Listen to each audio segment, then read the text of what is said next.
Joe is back. How you feeling there, Pat? I'm feeling good, Michael. Yeah. Yeah. All right. You're not going to infect us all, are you? No. I don't think so. Oh, I don't think so. Well, Listen, as long as you don't think so. Yeah. Well, I mean, I was Joe. I was in the ICU with Annette. I think if I was still contagious, I would not have gone. It's true. It's true. Nobody ever catches anything in the hospital. Well, I Never. did. Joe, you would have been so proud of me. Yeah. I walked the dogs yesterday. Oh. I took the recycling to the curb, the whole deal. I did the blue can, the black cans, the whole deal. Did you do both blue cans, Michael, or just one? Just one. The other blue can's got to go. It's got no wheels on it. Yeah. I think we need to insert it into one of the bigger cans. I keep calling them and going, please come get your can. And they say, leave it outside. And I leave it outside, and 24 hours later, it's still sitting outside. So I bring it back in. Do you put a sign on it and No. say, take this one, it's trash? No, they say like they'll go, okay, when it's recycle day, leave it out there, and then bring in the other cans, leave that one out. And I go, okay, because I guess the truck that fixes cans and does all that stuff comes by later in the day, and it never comes by my house. So yeah, I don't know. So I keep bringing it back in. So I'm just gonna throw it away. I just gotta figure out how to throw away a garbage can. You did the cans, the dogs, Yeah. and Dizzy learned how to do that job with air in like 5 minutes. And recorded stuff in the studio. Yeah. So you guys missed me then. I did. Joe. Okay, I thank you, did. Michael. I appreciate Yeah. Did everybody think Dizzy got fat? I think he's been fat. Yeah, I think that's kind of the thing. Like, Yeah, it's kind of what he's looked like for a while. Oh, I don't get to see him very often. I mean, he looked like a little cannonball. well, we just saw him at the beach bash. I didn't really pay attention. Had a lot going on that day. See, now that's weird to me, is that they're on the streets of Manhattan broadcasting live from where the gunman shot up the NFL and the other places yesterday. And I was thinking, as this woman is broadcasting live on Fox News, probably 2 feet to her right and 2 feet to their right and 2 feet to their right is another broadcaster doing the same thing. And then I see guys rolling by and wheeling equipment. And I go, okay, it's a busy New York street, and there's probably a lot of media set up there. And then this guy walks by and he looks at the camera and he gives the peace sign. I'm like, really? I mean, like, that's it. You're out there and doing it while that gunman is it just seems odd With to me. AI and everything, you could stand in a studio and they could project that, and you would never know the difference. It's Remember true. the lady that was out doing a live broadcast near like some train or subway thing, whatever, and the other guy just started shooting? It's wild. Yes, Was it vaguely. here? No, it wasn't here, but it was just a few years back, and it was, I forget how it went down, whatever, but like it was crazy. There was the one that was live, and the woman was like That- a boardwalk or something. Yeah, that it was might have been it. Jacksonville, actually. Yeah, Okay. yeah, no, And you're she's right. just live, and Right. she's like, "Oh my god, boom, boom, Yep. boom!" Yeah, And yeah. she was, killed right there live That on was TV. wild. That Yeah. was crazy. Yeah, There was another one where they were doing a profile on a guy. There was some sort of murder or something happened or attempt or whatever, and they were like at another person's grave, and she was talking to, and then another gunman came up Ugh. and like because it was involved with the story that they were doing and stuff. It was wild. When I was probably like in second or third grade, so what are you, about 8 years old maybe? My grandmother used to work in Manhattan, and she used to go in there from New Jersey. So in New Jersey, she would take a bus into Manhattan, go to Grand Central Station, and then take the train to wherever she had to go to work.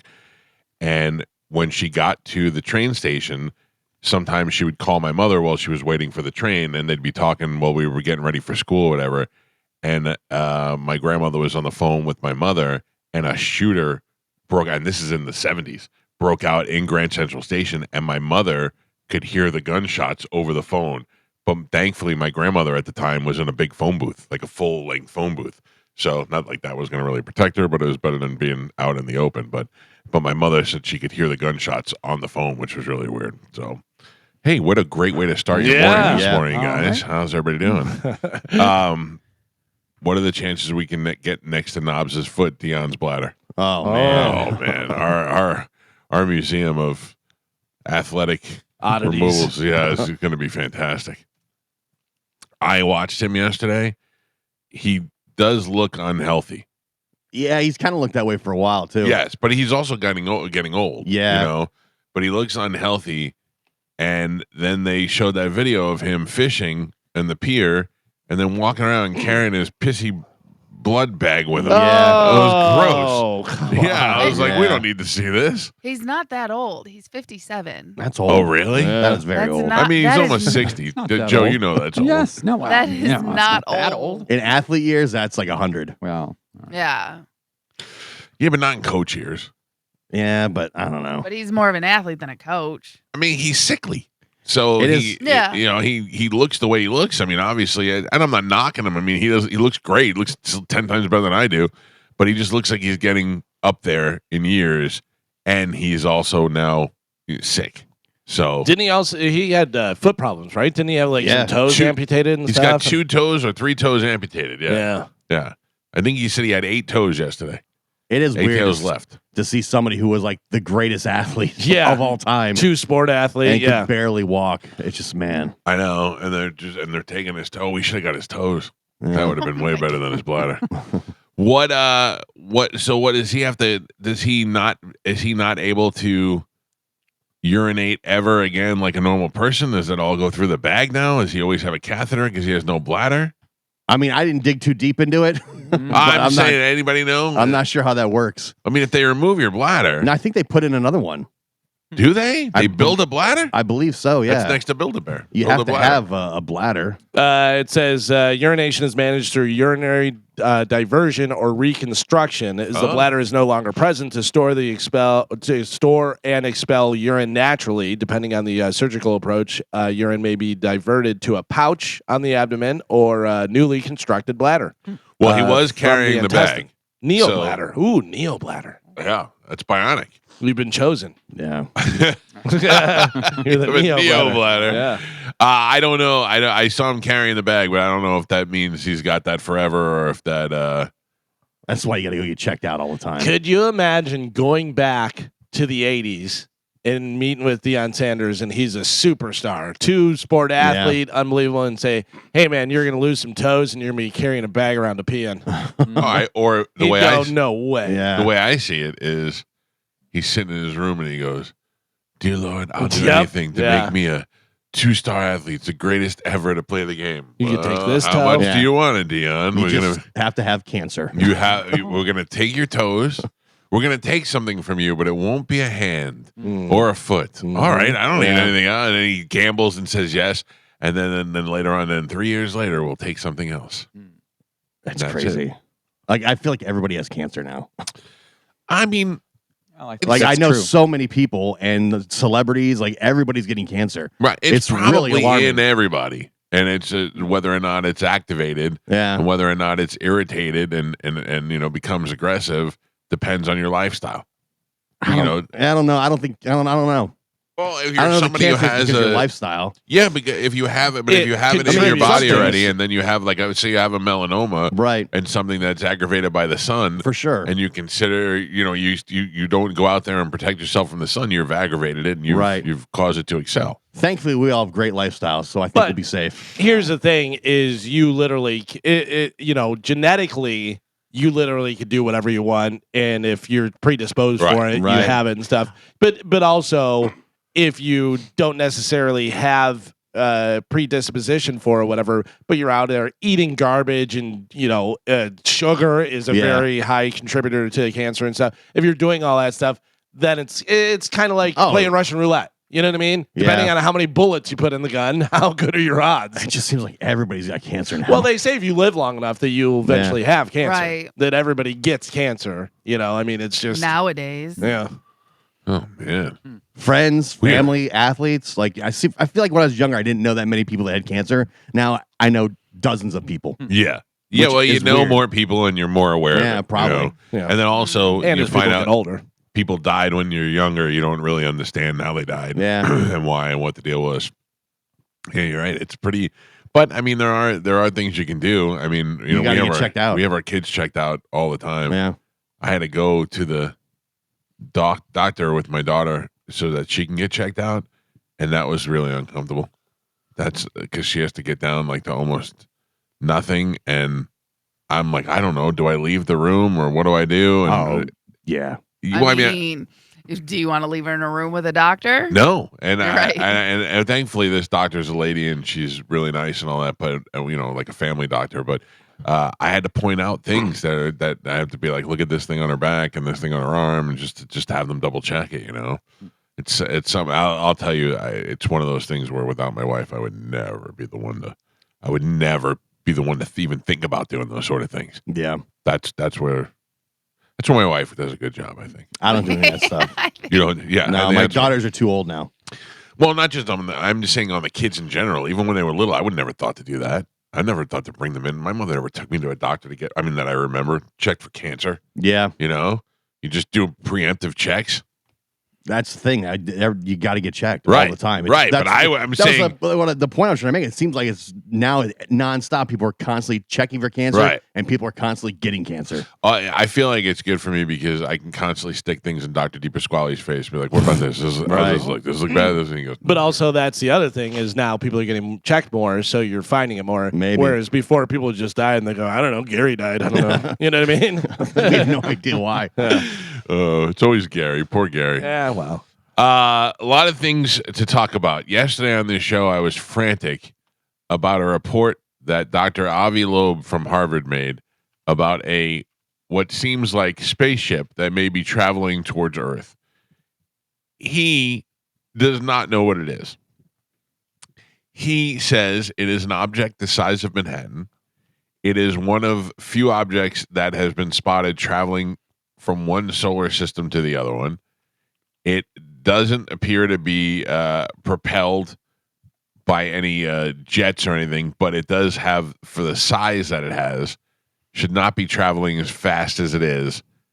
And they do not know what it is or why it is headed this way, but it is headed here, and it should be arriving around November of this year. Dr. Loeb was on vacation July 1st in Aruba with his wife, vacationing from his job at Harvard. And he first heard about this object traveling through space, and it bothered him so much that while on vacation, he did the research and wrote a paper about it and believes that this could be an alien spaceship making its way towards Earth, maybe with hostile intentions. And it was in the New York Post yesterday and covered by several news outlets, but was definitely not the lead story in the news. Aliens on their way to come here to Earth, spotted at 130,000 miles per hour, and nobody seems to care. Even today, as I'm saying it, nobody is sitting here freaking out. It does seem the only two people concerned are you and the professor. Yeah. All right. Which is weird. I just can't. Here's the thing. All the years that we've talked about, is there life elsewhere? Is there other intelligent life on other planets? Now we actually have a moving vessel traveling through space with a targeted destination of Earth or in this vicinity, and this thing is moving at great speeds like it has a mission. It seems to me that the answers are unfolding in front of us and we're not caring about it. I don't understand how that's so not today I turn on the news and they're showing the wind blew Trump's hair, and you can see how thin his hair is, and that's a big news story. That's what people are concentrating on today. And this thing is making its way towards Earth, and no one seems to care. Soon, too. November. It could ruin our Thanksgiving. There's no Christmas coming. This could be the new Thanksgiving. This could be the new Space Mayflower. Space flower. That's kind of lame that, an Independence Day, it happens on 4th of July. We get Thanksgiving. Yeah. Boo. Well, in Independence Day, we declared our new independence. Right. Here on Thanksgiving, maybe these are new people coming to, like the Pilgrims came over here. Maybe we just have turkey with them. That's what I'm saying. What do they bring? Enjoy maize. I don't know what they bring. We don't know what they eat on their planet, but we didn't know what the Pilgrims are bringing to the Indians. Oh, they're 100% here to kill and enslave us. Just But like we did first- to the That's Indians. you. But first, we get like a blue milk, Yeah. right? That'd be All right. nice. Yeah, and then we find out they're really rats, or they're really lizards rather underneath. Yeah, Yeah. I always thought the aliens are on their way to kill us. They're not here to make friends. Oh, yeah. That's, 100%. They need our resources for whatever, yeah. Well, I don't know. I mean, if that's the case, you guys seem to be like you should be a lot more nervous than you appear to be. What are we going to do, though? I can't Yeah. stop 'em. Right. That's the thing. What can we do? I don't know. I see don't know. yesterday. So- Buy up all the toilet If I were paper. you, I'd watch all the. I'd start with Just Close Encounters stress. and Signs and find out all the things that they did to defeat the aliens. But we don't even know if those are real. You know. No. You know. Those are movies. Well- that's what they're Yeah, but that's what how they do it. They hide it. but I think that's their imagination. I don't think that's real. I don't even think we know what aliens look like. Like in our minds, they're green and skinny, right? What if they come out as blobs? Oh, that would Just be like gross. roly polies. Yeah. Or You know octopi. You know what I mean? Like we have no idea. So how can you prepare for something that you have no idea about? I think we just all shoot our guns in the air.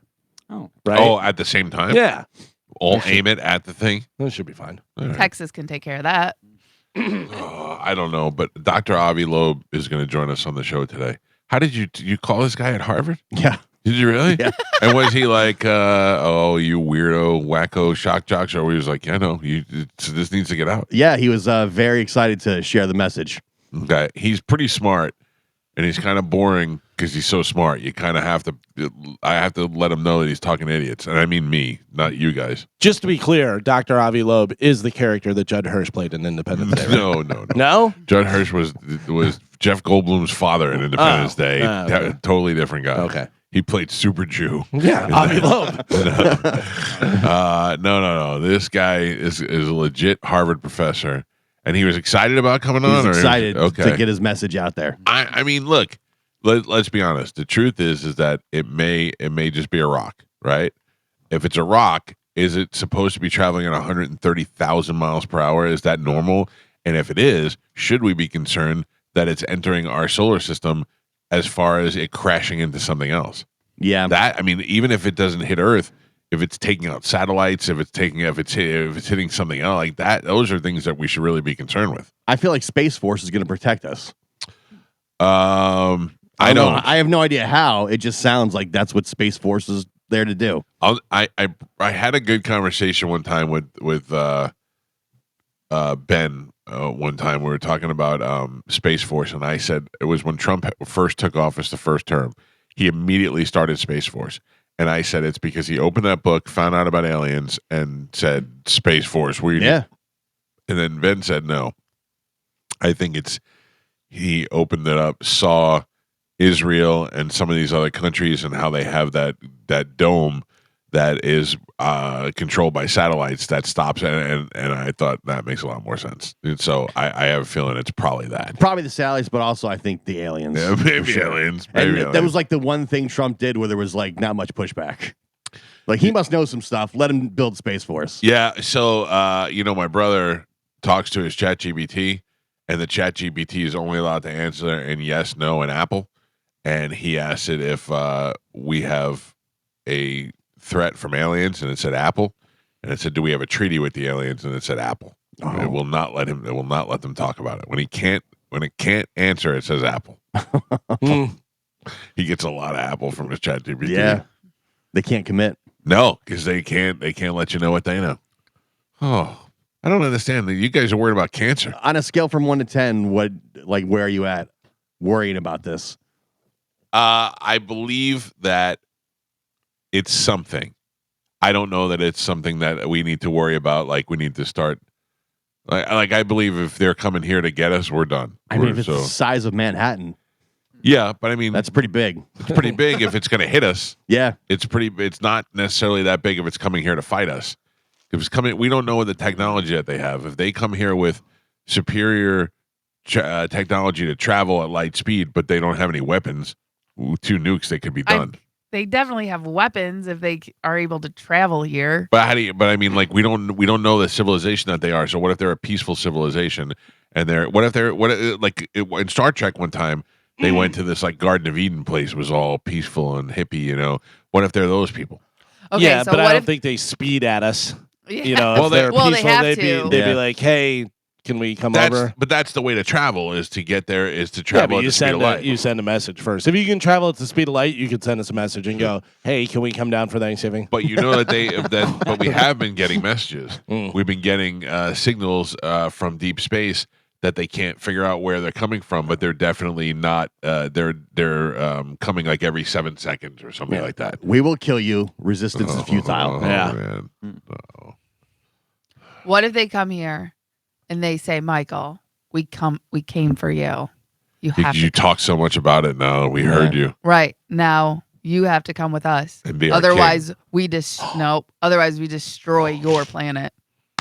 What if they're coming here for the UFC Wait. at the White House? Oh, yeah. And it's for intergalactic pride, and they're going to bring their best fighter against. We've come to fight Conor McGregor. We're not putting McGregor up. No, but they love McGregor. They're Take him. We have a planet filled with cocaine. He'll love it. Carmen, I sacrificed my life for the earth. Do you? Yeah, my children are on this earth. Okay. Of course I would. Just making sure. But yet then they don't have a dad. You don't try and bargain and say, like, take somebody else. Neither did Take the professor. The dad in that flies the biplane into the Independence Day. What is Randy that? Quaid. Randy Quaid. Yeah. Randy Quaid's kids were like, well, we're losers that lived with our dad in a trailer on an Indian reservation. Now he's dead. Much like Mike, he was a loser all his life. Hey, wait a second. Maybe it'll be like statues. Cocoon, where they just come and take all the old people back and let them live happily ever after. Joe, Yeah. get ready. Do you know what I learned? You'll never die. Do you know what I learned about Cocoon the other day? It was filmed here? Unavailable on any streaming platforms. Oh, yeah. Why? I mean, it's on the thing we have. Yeah. But, I mean, I don't know. I think I read an article about that.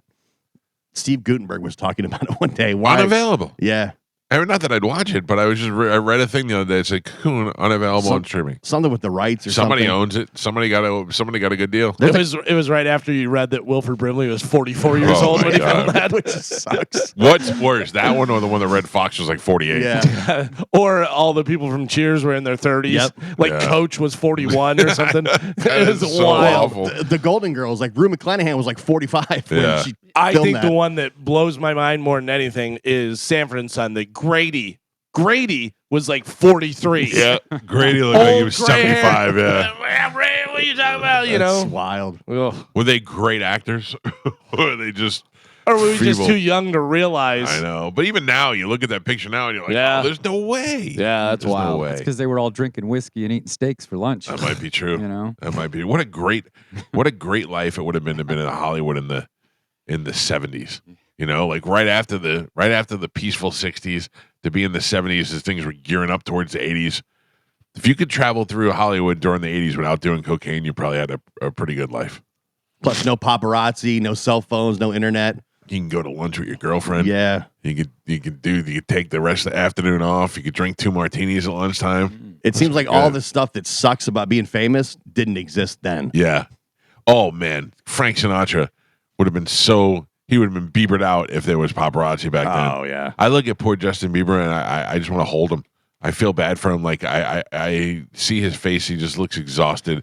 He just looks like I can't cut a goddamn break. Yeah, but I always feel like you don't have to live in LA and walk to go get coffee every day. No, but you want to. You want to just have a normal life. So move out of LA. Yeah, you don't have to walk to LA and live in LA and walk outside to go get coffee. I get it. You know? I listen. I just think it's not. He made a choice. Right. You know what I mean? But it would be nice to just be normal. Can I point out that Grady from Sanford and Son was 32 years No, old? come on. He was Yeah. at his oldest. At his oldest on the show, he would have been 37. Oh my god. That's crazy. I would have said 77. Yeah. Do you even know who we're talking about, Carmen? I Googled it. Yeah, that guy. Yeah, he looks like he's 70. He walked like an old man. Yeah. Everything He's about like, it. Oh, Fred. That's He's crazy. 32. Yeah, he was 32. Well, the show started when he was 32. The show ended when he was 37. So when he was on the show, I don't know whether he was in the first season or not, whatever. But yeah, He was in his 30s. he was in his 30s Yeah, when he was that's on the show. insane. I will tell you that show still, I watch it, and I'm not even like trying to be. I watch it now and I laugh. I laugh alone out loud. Like Yeah. it's that funny. It's sometimes they come up with some things and I go, who was thinking this back in the day? Like how funny this is. Yeah. That's a really good show. Yeah, Brimley was 49 when he filmed Cocoon.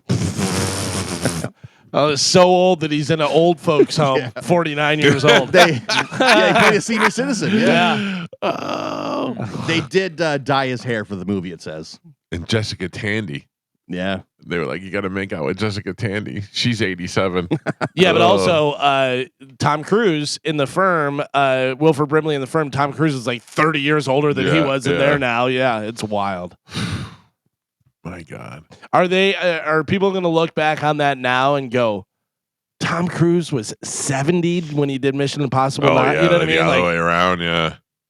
Yeah, because he was so old and he was doing those action movies. But I mean, think about it also. Think about the guys, growing up in the 70s watching the NFL and stuff. Could you imagine telling any of them that somebody would be 43 or 44 still playing? Still being the greatest quarterback to ever play the game, yeah. Wild. Oh. All right, let's get this show going today. We may be getting some bad news. What time is Avi on at 8 o'clock? Right at 8, yeah. 8 o'clock. No Dom today. He's on vacation.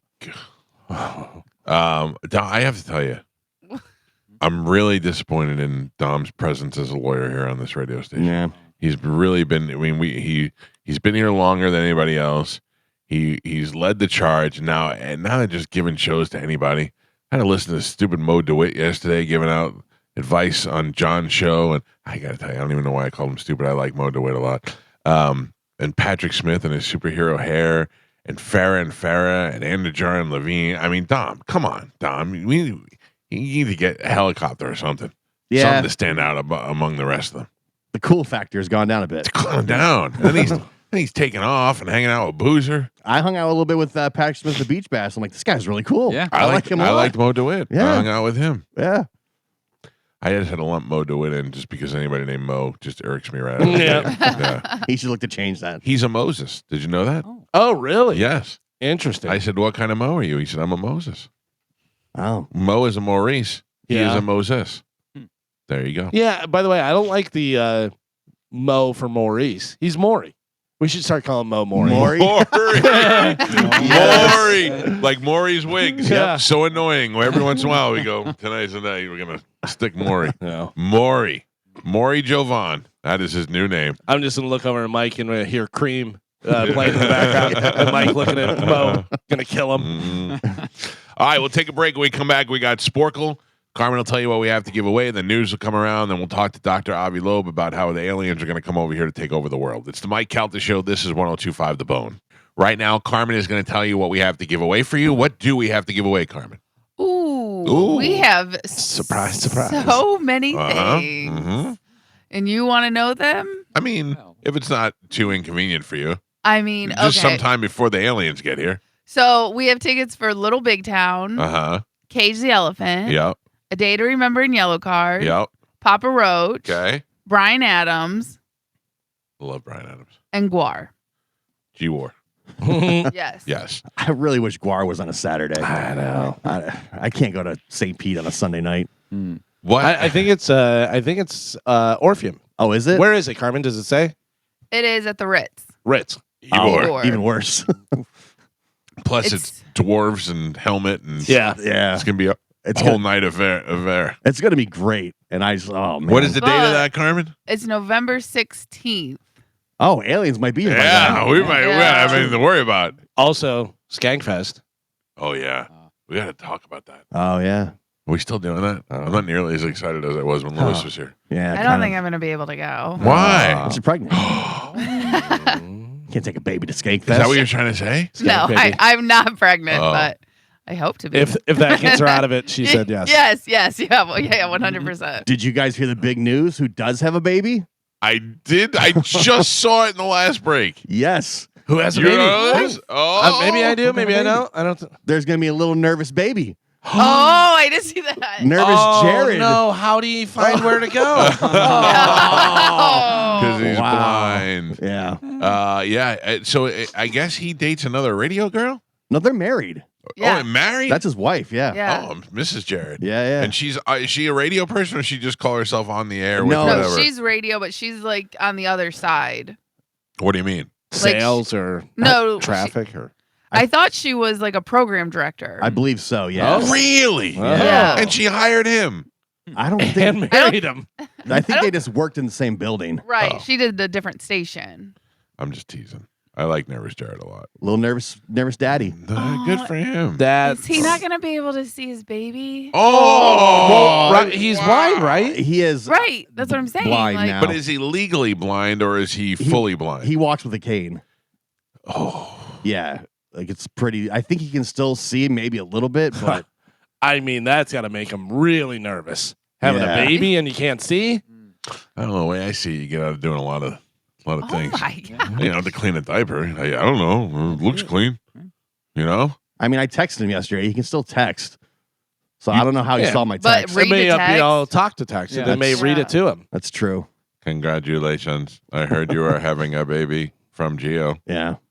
Whew. By the time AI takes over, he'll be fine. He's gonna have AI balls. All right. Yeah. It just tells your brain so fast what you're seeing that you already. It's like you see it. Yeah, one can hope. Hmm. All right. Well, look, add Nervous Jared's eyes to the Museum of Body Parts we have. Oh my gosh. All right, let's give that stuff away right now with a little bit of Sporkle. Here we go.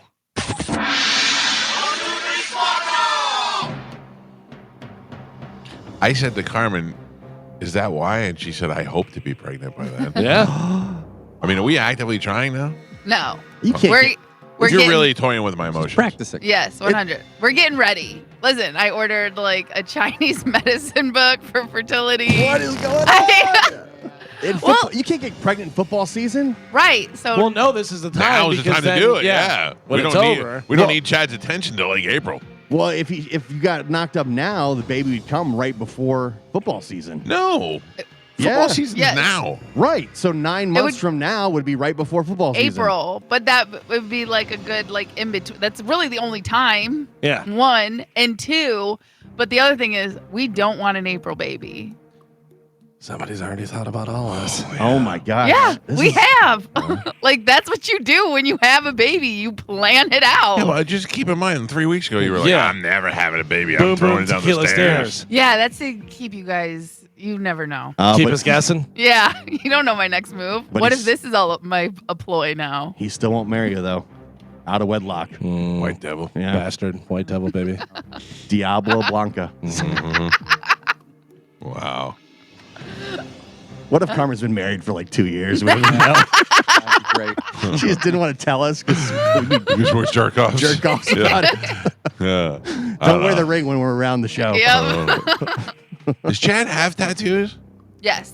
Yeah, I thought his tattoos were fake. No. Well, Somewhere. On the cruise. Wait, they yeah, were. on the cruise. He has 2 on his arm. Yeah, when I saw him briefly at the Bone Beach Bash, I was like, I thought that bitch was lying about his tattoos. No, it was the ones that he had like on his stomach and neck and chest. He was putting them. Nobody back. noticed for like 2 days. Yeah. He had to point it out. I'm so excited. I'm going on a cruise this weekend, and I can't wait. I already You have one leave foot this in the boat. weekend? Yeah, I leave Sunday. Oh wow. Yeah. You have That's fake a long tattoos? cruise. Yeah. You got any fake tattoos? No, I don't. No, I can't put them on my belly. I'll be wearing a shirt. You're going to Jamaica? I don't know, Jamaica and some other Bahamas and some. I don't care where we go. They're all I just the want to get same. out of here. Yeah. I'm swimming with pigs in one spot. That's all I know. But you're not going in the blue hole. I'm not going to the blue hole. Oh, that's Why too far? No. Shut up. They didn't have enough spots left for all of us. Oh, that sucked. Well, leave one of them. I volunteered, and they still. Damn. All right, what are we playing today? Okay, today we're gonna play All Things Pig. Can you lower the music a little bit? Just give me a headache. Can you name the pigs? Oh, there's really pigs? Yeah, can you name the pigs or phrases using pig, pork, or bacon, etc., to answer these questions? Okay? Okay. All right. Your first one: Footloose or Wild? Bacon. Wait, I don't understand. Oh, yeah, I get it. It's- I get it. No, Oh, go, go, bacon. go. Next one. Yep. Aid to savings. Piggy bank. Galvin. Failed U.S. sponsored invasion. Bay Pigs. Geo.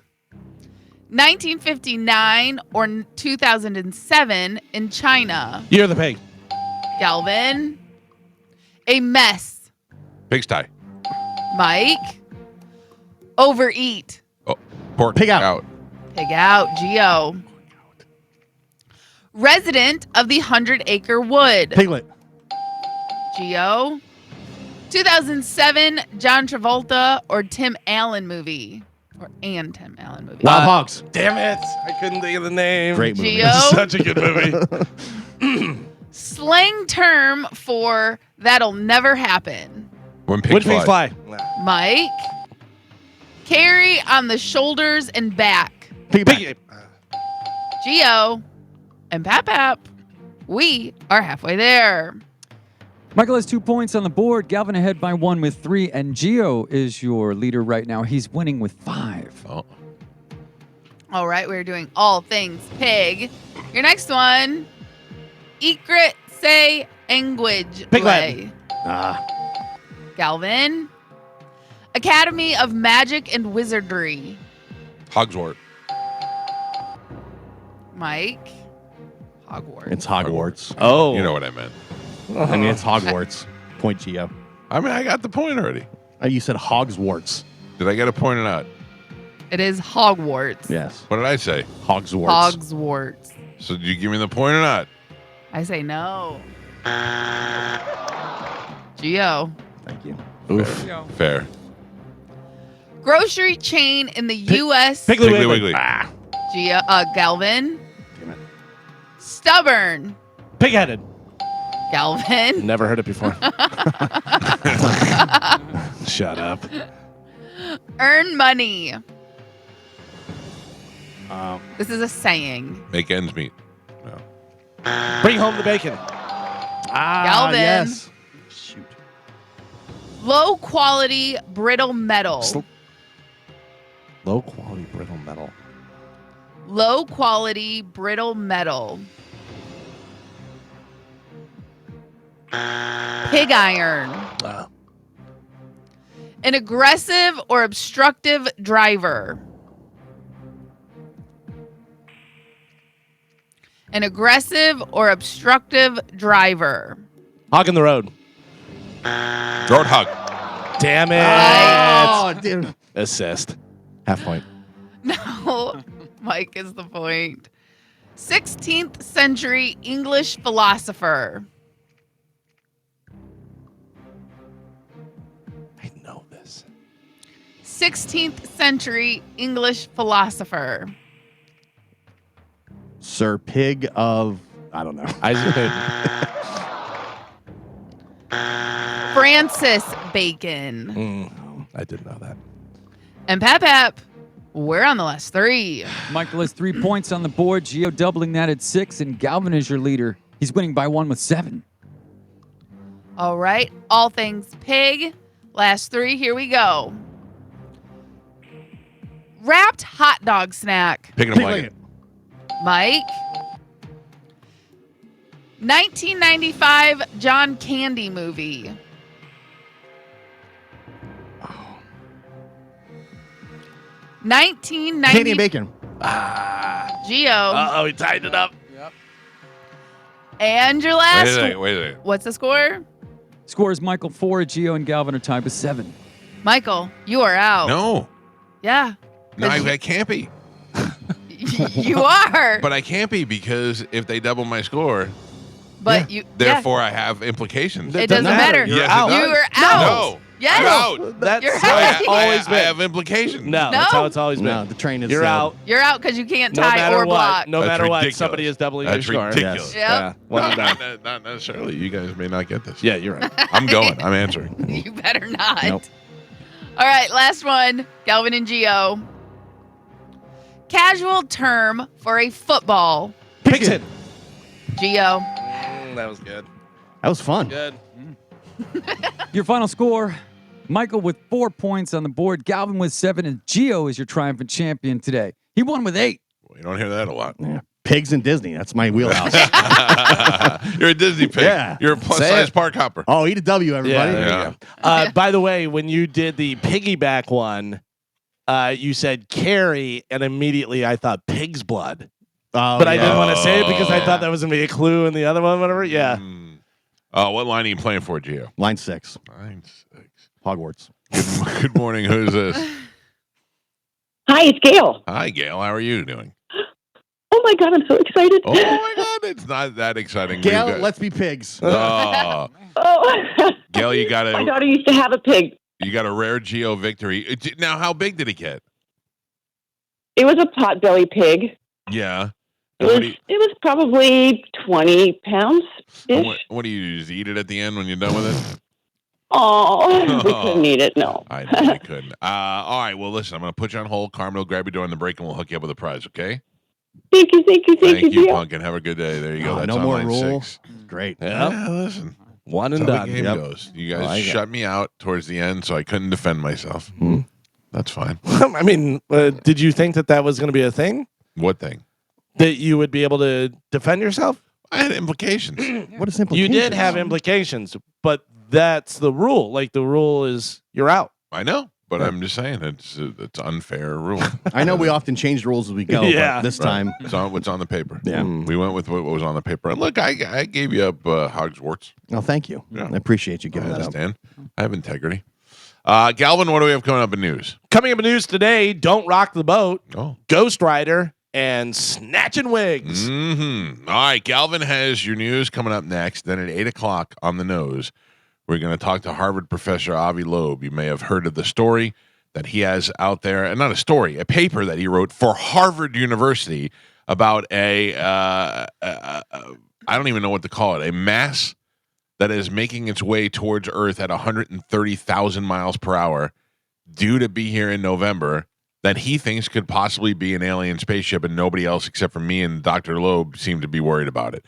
We'll talk to him in the 8 o'clock hour. News is next on 102.5 The Bone. Right now, time to check in with Galvin. He has today's news. And now, news with Galvin on the Mike Calta Show. What do we have in news today, Galvin? Today's top story, a lone gunman killed 4 people in Midtown before fatally shooting himself in the deadliest gun attack in New York City in 25 years. The shooting happened during rush hour on Monday evening at Park Avenue skyscraper that includes corporate offices of the National Football League. 27-year-old Shane Devin Tamora carried out the attack after driving to NYC from Las Vegas. No motive has been announced. He drove to New York from Vegas. Yeah. No motive has been announced. A source told CNN a suicide note was found in his pocket expressing grievances with the NFL, saying that he suffered from CTE, a disease linked to head trauma. Tamora was competitive football player in his youth. Never played in the NFL. Yeah. I don't know if this is his statement to say that the NFL is not doing enough to take care of its players. I don't know why he felt so involved in that.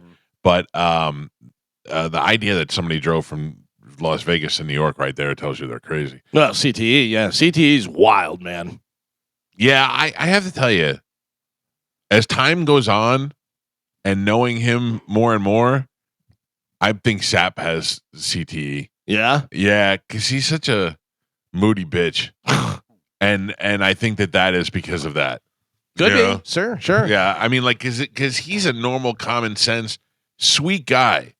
But then he does some things that are like just so absurd, and you're like, why would I know? Like, that's bad. You know that doesn't, and I think that's why. I really do. Could be. Yeah. I mean, I don't know. I don't know what kind of trauma he suffered over the years, but I would imagine just all that clanging and banging, for as many years as he's played football since high school all the way up through college and the pros. I mean, that's a Hall of Fame career. Well, a lot of people say that's what the deal is with Antonio Brown. Yeah. How he does Antonio Brown is nuts. And but he wasn't always. Right. Literally That's what I'm saying. Yeah. Literally have video of when it happened. It was perfect. Yeah. That hit him, that coming across the middle there and hit him. And then because prior to that, he could not have been sweeter. You would have seen him with all the fans and stuff, and he was super nice. And, whenever they interviewed him, he said, I'm here for the team and blah, blah, blah. And then, bang, got hit by that and became cuckoo for Cocoa Puffs. And that's the same thing with where I feel like with Sapp is the same kind of mental issues, is that 1 minute he's cool and 1 minute he's nuts. Right. That's how I feel. Antonio Brown walking off the field middle of the game is nuts. That's still, I think, the craziest thing I've ever watched in the NFL. Yeah, and really for what? For not getting the ball? That's what he says. Yeah. Right. Yeah. Right. So I don't know. That was pretty much one of the craziest things. I can't think of anything crazier than that, and not And just then- because I'm a Bucks fan. And then Tom Brady, who took you in, got you on the team, gave you a second chance, and you're implying that you had sex with his wife, Right. And making him look silly, and that doesn't come from a normal-headed person. No.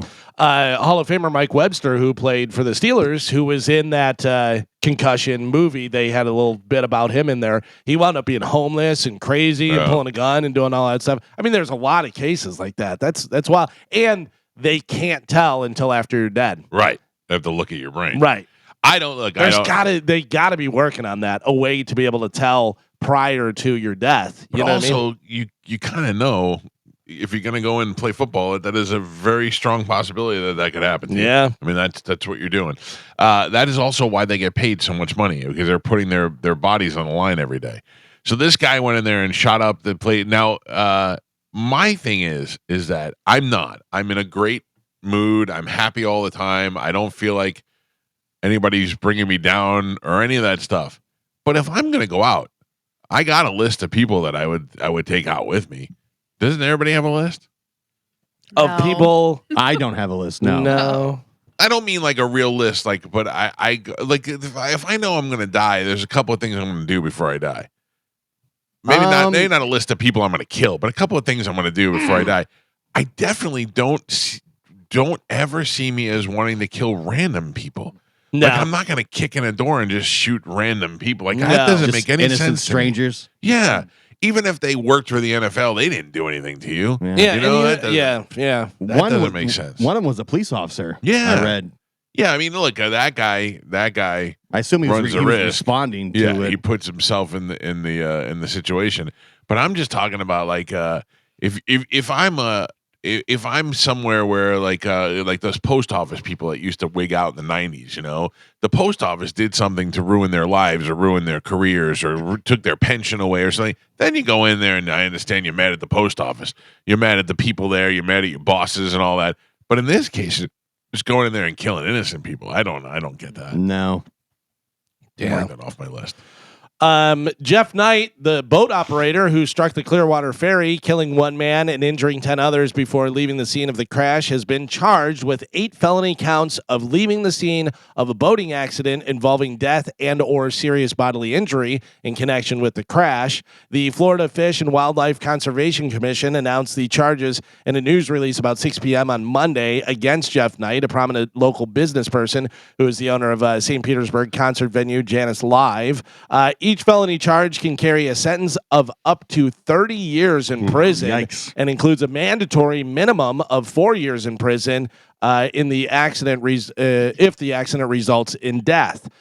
Florida's Lucy law passed this year imposed stricter penalties for boaters who flee the scene of a crash without offering aid or reporting the crash. Knight has maintained his innocence. Additional misdemeanor charges, including failure to maintain a safe speed and failure to maintain a proper lookout, resulting in a fatal boating accident, will be filed in Pinellas Pasco State Attorney's Office, according to the release. Didn't they say though, like right afterwards, that so he said he left because his boat was taken on water. Mm-hmm. That and he had a baby in it. There was a baby on board. Then there was also the fact that the other boat may not have had proper lighting. Like, there's still a lot of factors that go on. Sure. You might have to bring the charges up against this guy, but now you have to have a jury look at all the facts and decide how responsible he was. Charges don't mean that he's going to prison. Obviously, charges, now we investigate, now we go to court, now we determine what sticks, what doesn't, all that type of stuff. But yeah, I have to tell you that seems like, it's interesting to me. I'm going to be completely honest with you. I don't know Jeff Knight. I think we may have met a couple of times in the past. I don't have a particular like or dislike for him whatsoever. I have no feelings towards this other than I just he's a person of interest. I know who he is. One time his, I think the only thing that I think he owned a company that did cable or something like that came to my house. That's it. That's all I know. I'm not friends with Jeff. I don't know him. The amount of people that are convicting this guy already online is ridiculous. And just, every time I see him, there's a bunch of comments on it. Good. He deserves it. He's done this before and he's doing this again. Yeah. You know why? Yeah. What's that? You know why? He's a rich guy. All rich guys are bad. That's the other thing that it said. rich people think they can do it. Rich people think they get it. What does that have to do with anything? Well, rich people are bad, Mike. You don't know this yet? Well, the perception is that if you're rich, you can basically get out of anything. Yeah. Like if you got enough money, you can get your way out of any situation. Most situations. Yeah, and that's that is true. not because, but that becomes because of the law, not because of you have money. It's because but you are able people to can skirt the call in- legal system. People can call in favors. There's all kinds of things that people do. Yeah. I mean, it's true. You know, it's the amount of online. The guy may be a complete asshole. I have no idea. Yeah. I don't know him personally. I feel like the more that you say that, we're going to see a video of you dancing at this party with him and stuff, like Trump and Epstein. Yeah. No, I know that Spice Boy was in business with him back in the day. I know that he owns Janice. I have can't remember the last time I went to see a show from Janice. I think it was Benson Boone with my daughter years ago. when I was hanging and working with Spice, I met Jeff several times. Right, but what I'm saying is like I have no reason to defend him. No, No he reason was- to be like I don't get free tickets from Janice. I'm not talking about I because people have said all these things. Oh, you guys just don't want to stop getting your free tickets from Janice. It has nothing to do with anything. I don't No. ever get any tickets from Janice. I get it from the artist or from the radio station, but I don't get anything from Janice.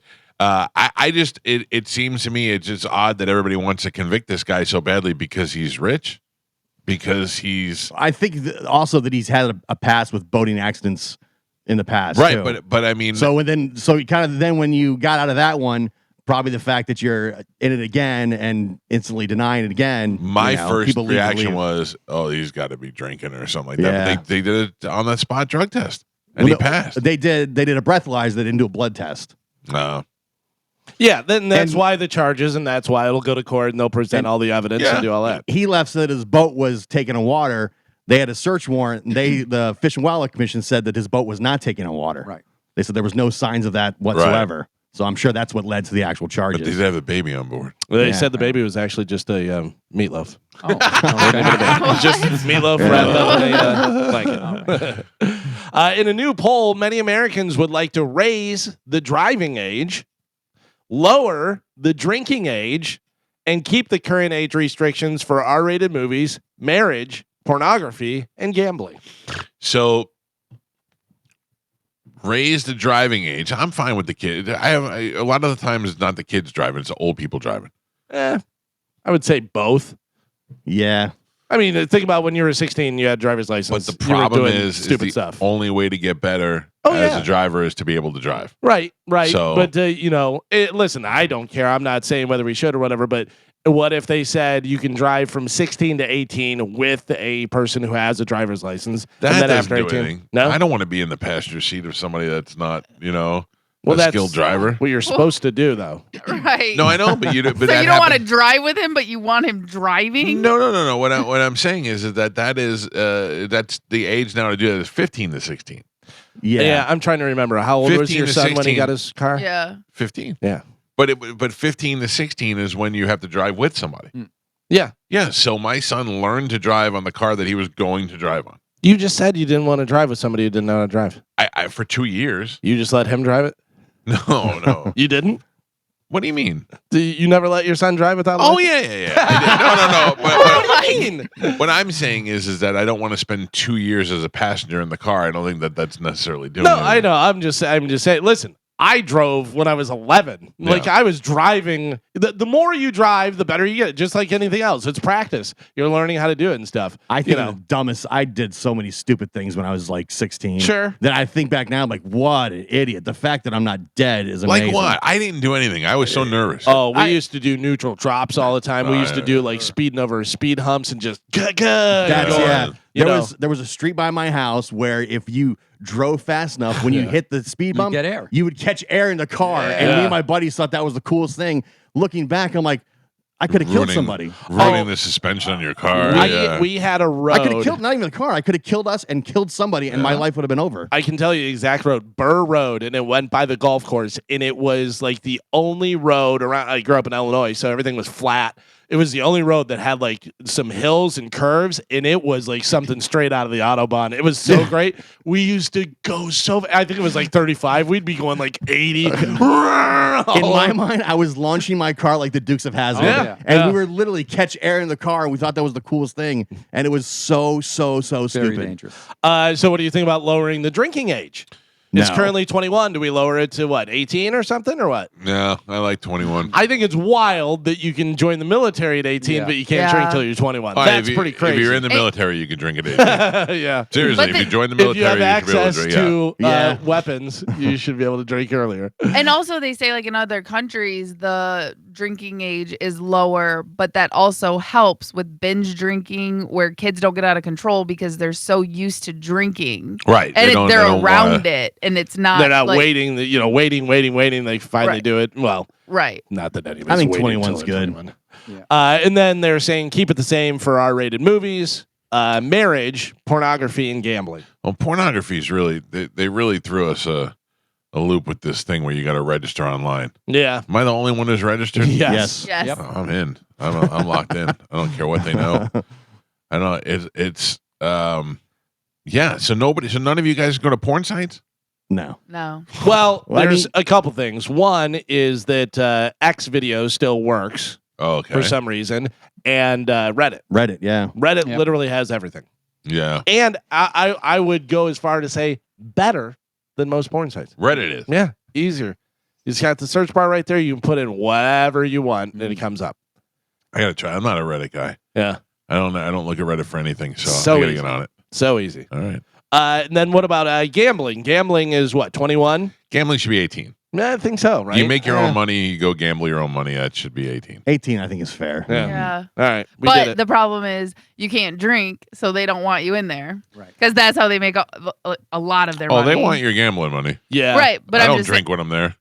Yeah, but for the most part, that's kind of that's the separation between someone who's 18 and 21. Right. People who are 21 can drink. So I think that's why that's the Yeah, but they rule. give Yeah. you, most of the casinos will give you free drinks because they want you to keep gambling. So the idea that you're there to Right, but if you gamble can't is what drink, they really want. That does Then cut it's off not a big keeping you portion of the there. money. All right, but the other thing, look at the other side of that, Carmen, is you can't drink and you can't gamble, so we're not getting anything. Now you can at least gamble, so we're at Right. least getting your gambling money.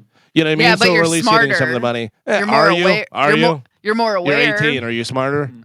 These kids nowadays, they have access to the internet that can teach them how to play the game, how to bet, how to do Yeah. this. You're just more aware. Where if you're there drinking, having a good time, you're just throwing money and you lose track and you don't care. I'm letting you know right now, if they let a bunch of 18-year-olds in there that are completely sober, they'll be fine. Yeah. Still, the casinos are still going to do all right. Yeah. Yeah, but I- you're also still a kid when you're 18. I think a lot of casinos Yeah. don't want to deal with kids right. at the casino acting Yeah. like idiots. But I've also seen 50-year-olds that act like idiots. That you is know what I true. mean? So, So it- true. it's. But who once it knows? like becomes like a teen hangout, I think they probably Yeah. don't want that. And it's wild because it used to be anybody gambling could drink for free. Right. That's what it used to Oh, be. yeah. Now it's not that way at all. You're paying Isn't that for way drink- in Vegas still? I don't think I think s- some casinos. Yeah, I Not think all of them, some though. they changed it, whatever. But Yeah. like if you're gambling enough, you're getting free drinks. Yeah.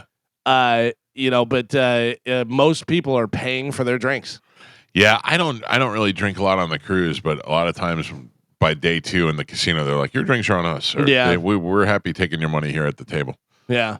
I had the dealer tell me that because a waitress came by and I go, I'll just get a water. And he goes, you get free drinks for what you're gambling and stuff. And I go, that's all right. I'm not drinking. Yeah. Don't try and get me all sauced up so I don't know. I always At go- 23. Is that good? Yeah. I always go, fine, then bring me a mimosa. And that's why you got hit on by a gay guy. That's right. Atlanta police say they cannot process citations for driverless cars. So their driverless cars can get away with violating traffic laws Well, it shouldn't be able to violate traffic laws. It should go against their protocols. against the driverless cars. cars. Yeah, but what if you go into the settings and you change it or whatever? If you're Well, then able whoever to changed control it is responsible. Yeah, I don't know, but they said they can't process citations for driverless cars, which seems weird because you would just, the ticket, like if you get a red light ticket, they know it's your car. Right. It goes to the owner. But you're not driving. You're it. not driving.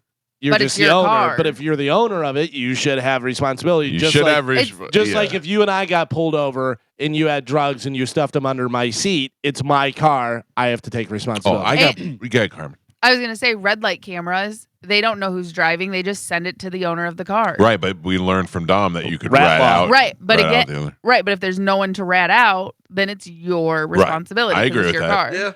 I took a car. I drove my ex-girlfriend's car from Miami to Newport Richey one time, and got pulled over in Newport Richey. And turned out her registration was expired, and her license was suspended, and all this stuff. And I got in trouble for it. I had to go to court and had all these because I was driving. You were operating the vehicle. I was operating the vehicle. By the way, speaking of vehicles and different stuff going on, a guy, I forget where it was, had a rental car and wound up freaking out and smashed the car and stuff and everything. It had fentanyl on the steering wheel. Oh, that's what got them all. Yeah. Ooh. I don't know whether wipe it down. whether somebody was setting them up or what. Oof, that's rough. Today is National Lasagna Day. I'm a fan. I love lasagna. It's also National Wing Day. Yeah. Which Chicken tomorrow wing is day. the end for the wings. We will tell you who has the best wings in the Bay according to your voting tomorrow morning. Yeah. I know if you go to Hooters today, it's like you buy 10 wings, they give you 10 for free. Oh, we should Yeah. We should go to Hooters. I mean, I'm down. Off the rails. Off the rails. I wonder if Olive Garden's doing anything for National Lasagna Day. They should. By the way, Olive Garden's got a bunch of new stuff on their menu. Really? Oh, I went there the other day. Oh, did you? Oh. No, I had a salad. Did But you? I did. I What- did. It was with what else? no. Do you know how hard it is to eat that goddamn salad? Salad's Where everybody's fantastic. shoving breadsticks in their face. You Yeah. didn't have a single breadstick? I didn't have a single breadstick. Wow. Yeah, that was Good rough. for you. Oh, They that- have a like a fettuccine Alfredo with steak, and the steak has like a balsamic vinegar on Oh, it. So yeah. Oh, How'd last night go? not good. Mhm. Not good. No. Why? More Taco Bell. No, just we didn't really have a healthy choice. in the Roadhouse? house for dinner. Pizza. Oh, pizza. Pizza places have salads. That's true. I've heard that before. I'm not a big salad fan. You just said you had a salad. I didn't out like there. it. I didn't like it. Oh, okay. You give me a salad in a cold plate with cheese on it, grated cheese. Yeah, put a plate in the fridge. While Shut your goddamn face. Yeah, okay. Yeah. Listen, don't let them bring you down, man. Thank you, Gio. I think it's great. I felt like calling you last night, I would come over for Alcoholics pizza. Anonymous Yeah. partner, and be like, "Hey, you cool if I get pizza tonight?" Of course. Yeah. I'd come over to have a slice myself. Is there any left? I didn't even get yelled at by Bobby for going to Taco Bell the other day. Bobby called me yesterday. I go, "Oh, here it comes." I go, "Hello."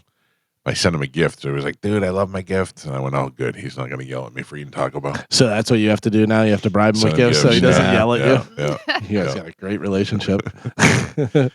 Ryan Sandberg, a Hall of Fame second baseman who became one of baseball's best all-around players while starring for the Chicago Cubs, died on Monday at the age of 65. Sandberg had announced in January of 2024 that he had been diagnosed with prostate cancer.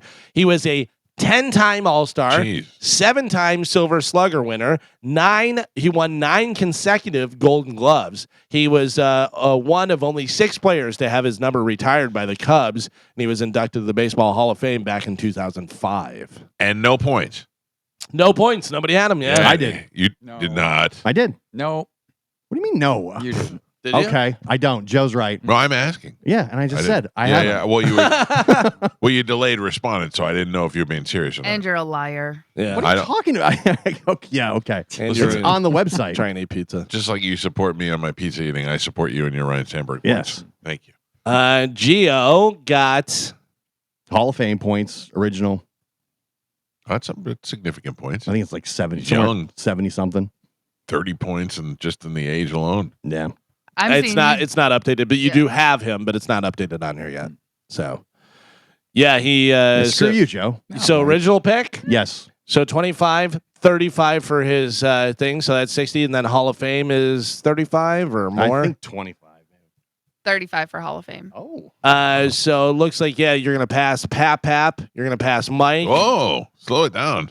Yeah, so you'd be in third place behind Tony with 472. And then Carmen is in first place with 722. Still, it ain't over till it's over. Yeah. All That's I right. thought, if I'd called a shot, I could have got like 300 points. Yeah. And I would have been, Yeah. would have been a nice little chunk. I text my brother Jeff because we grew up in Chicago and we used to see the Cubs play and this and that. We were at a Chicago Sting game, which was the soccer team, and Ryan Sandberg was there, would not sign an autograph. Really? Yeah.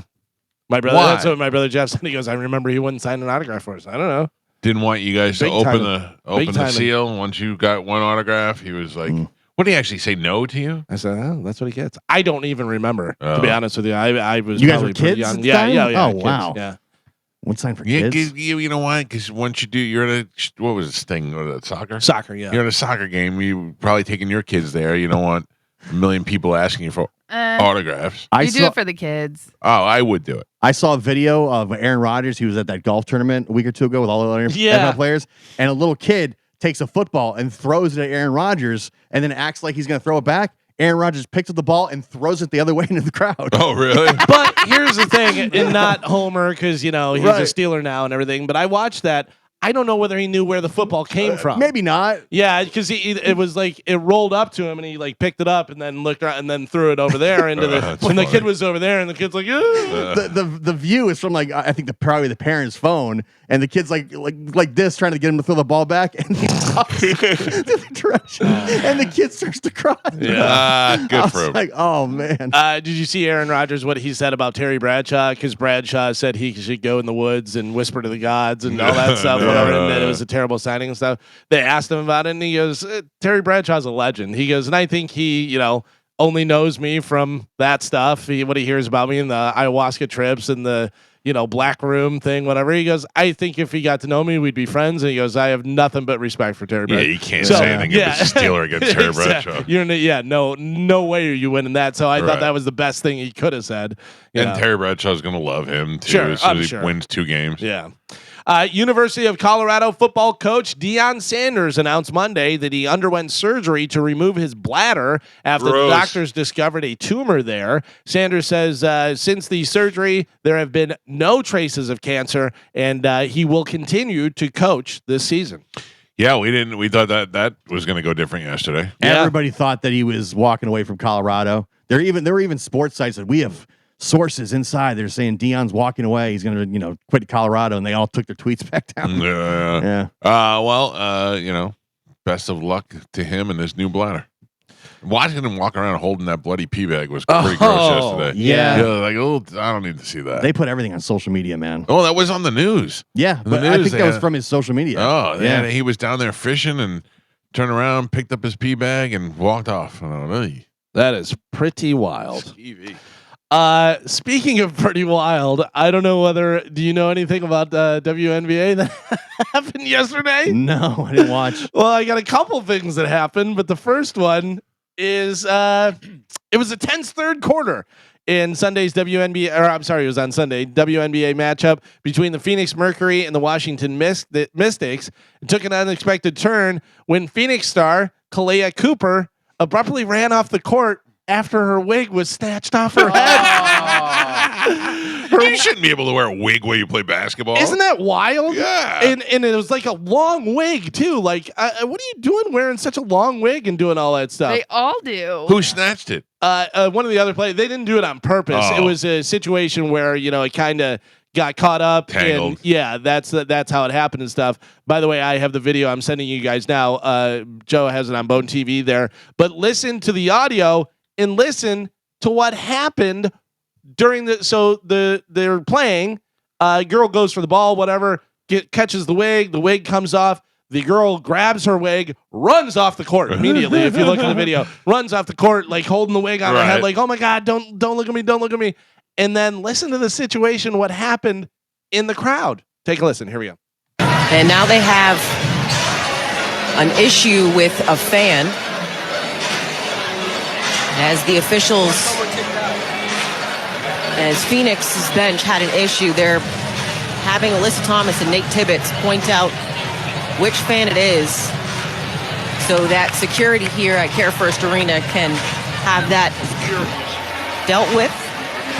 So the officials are now talking to arena security here. As you can see, they made fun of her. They laughed at the lady's wig coming off. So they threw the fan out. said something. For making fun of her? Mercury bench heard it. And they did not like what was said. They're taking exception to it. So Amy Bonner, crew chief, is trying to have this sorted out with the arena security here. Oh my God. So the I thought, just short of calling her the N-word, there's no reason to throw her out. Yeah, so the fan laughed and I guess said something, made fun of her. I don't think it was that. We don't know what was said, whatever, but I've seen from watching the WNBA, this happens all the time. There's a lot of times where they're kicking people out of the first couple rows for saying stuff. Yeah. Really? And it's always dudes getting kicked out. That is insane. Yeah, I've seen that. They're a gonna couple ruin. times. Oh yeah, this is a bad look for Yeah. sure. Yeah, but what did you say? At first, I thought you were going to say they stole the wig. Yeah, listen, if they said something It had to have been racist or something said bad. something really bad, but if they were like, "Do you see that bitch get her wig snatched off?" You know what I mean? Like, Right. I mean, come on, that's a natural reaction to see somebody getting their wig snatched off. Yeah. And they want to demand equal pay. They want to say they're just as entertaining as the NBA. People talk Can't even keep so their much. wigs on. That's what, but also people talk so much trash at professional sports. Sure. That's part of the environment. So if you're going to be kicking people out for talking trash, Yeah. you're just Rule number 1, you're gonna don't wear ruin this. wigs. Rule number 2, be ready to talk trash. yeah. Yeah, I am amazed at how many. I mean, obviously, a lot of the girls wear wigs and stuff, but also how long hair they have and all the different stuff and the eyelashes and the fingernails. And I'm like, I would think, Carmen, you played ball. If you played with your hair in a ponytail, short nails, and no eyelashes or anything on your eyes, do you think you'd play better or worse than if you had a full wig, nails, and giant eyelashes on? I mean, that's how I played. Right. You know what I mean? Like I would put a little makeup on, but just for the, look good, feel good, play good aspect. You know what I mean? But I wasn't like, I wouldn't go get my nails done or anything like that. I do like the eyelashes, though. But, yeah, you like them. Yeah. But if you're playing, but also I think that's a hindrance. But it black is girls with big eyelashes is hot to me. Sure. But Nobody's arguing that. But it also goes like if you wear them all the time, you do get used to them. Yeah. So it does become like a part of you, even though they're fake. You know what I mean? So I don't know. I would never play with If you're them. wearing fake eyelashes and nails and hair, big wig and stuff, and you're draining it all the time, Yeah, you do know what I you mean? gotta do. Do Yeah. whatever you want, whatever. But if you're throwing up air balls and your wig's getting snatched off and stuff, I don't know. Maybe you have the short hair. Who cares? I don't know. Sticking with the WNBA. I love real quick the Fox News is like showing a big thing about Wahlburgers owned by Donnie Wahlberg, Marky Wahlberg, and Paul Wahlberg. They were showing it coming up on the show. Paul Wahlberg. Well, I think Paul's the one that's the chef. Oh, yeah. Yeah. Other than not famous. The one. not good looking Well, one. and that's, yeah. So those two are famous and have money, and they're like, hey, Paul, you make burgers. Yeah, You want to do a thing? What are we doing with our dumb brother? Yeah. Give him money for burgers.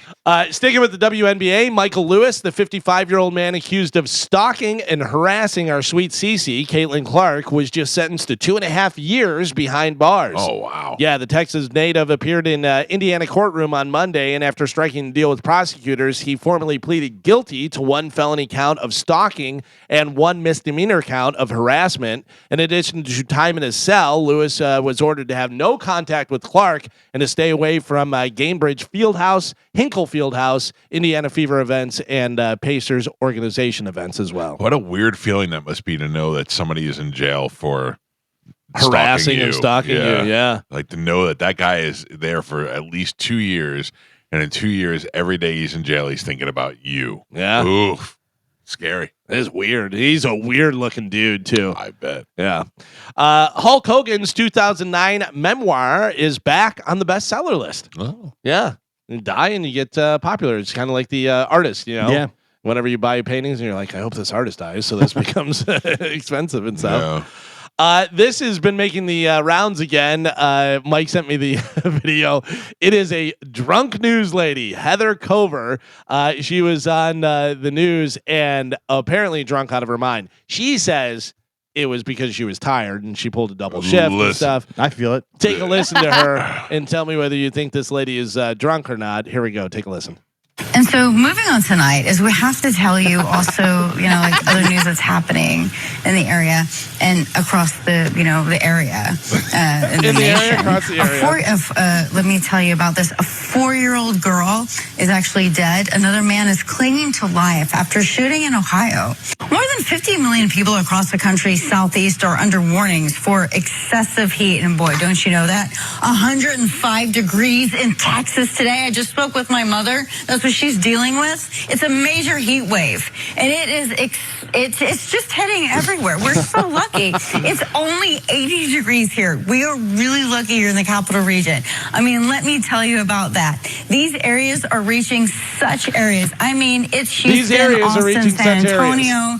I mean, they're not expected. It has happened. Like, you don't need us telling you that it's bad. It's like people are being told to like stay inside, drink a lot of water, and we are just lucky. This weekend right here is so amazing.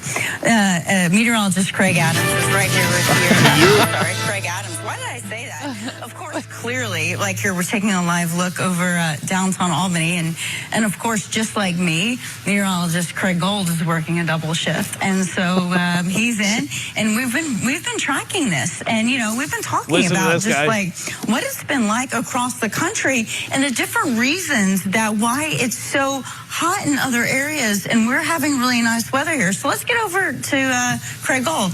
Hey, yep. Craig. All right, good evening, Heather. And yeah, the weather has been quite nice here. He just goes right. He's just like, what's he gonna do? Right. What do you? If you're on set right there, if you're a cameraman or if you're doing it, what are you doing? Well, that's what a lot of people said was her team didn't have her back. Like you clearly know that she's drunk. She can't go on air. But do you know how many people are in the building when you're doing that? Like it's not a full.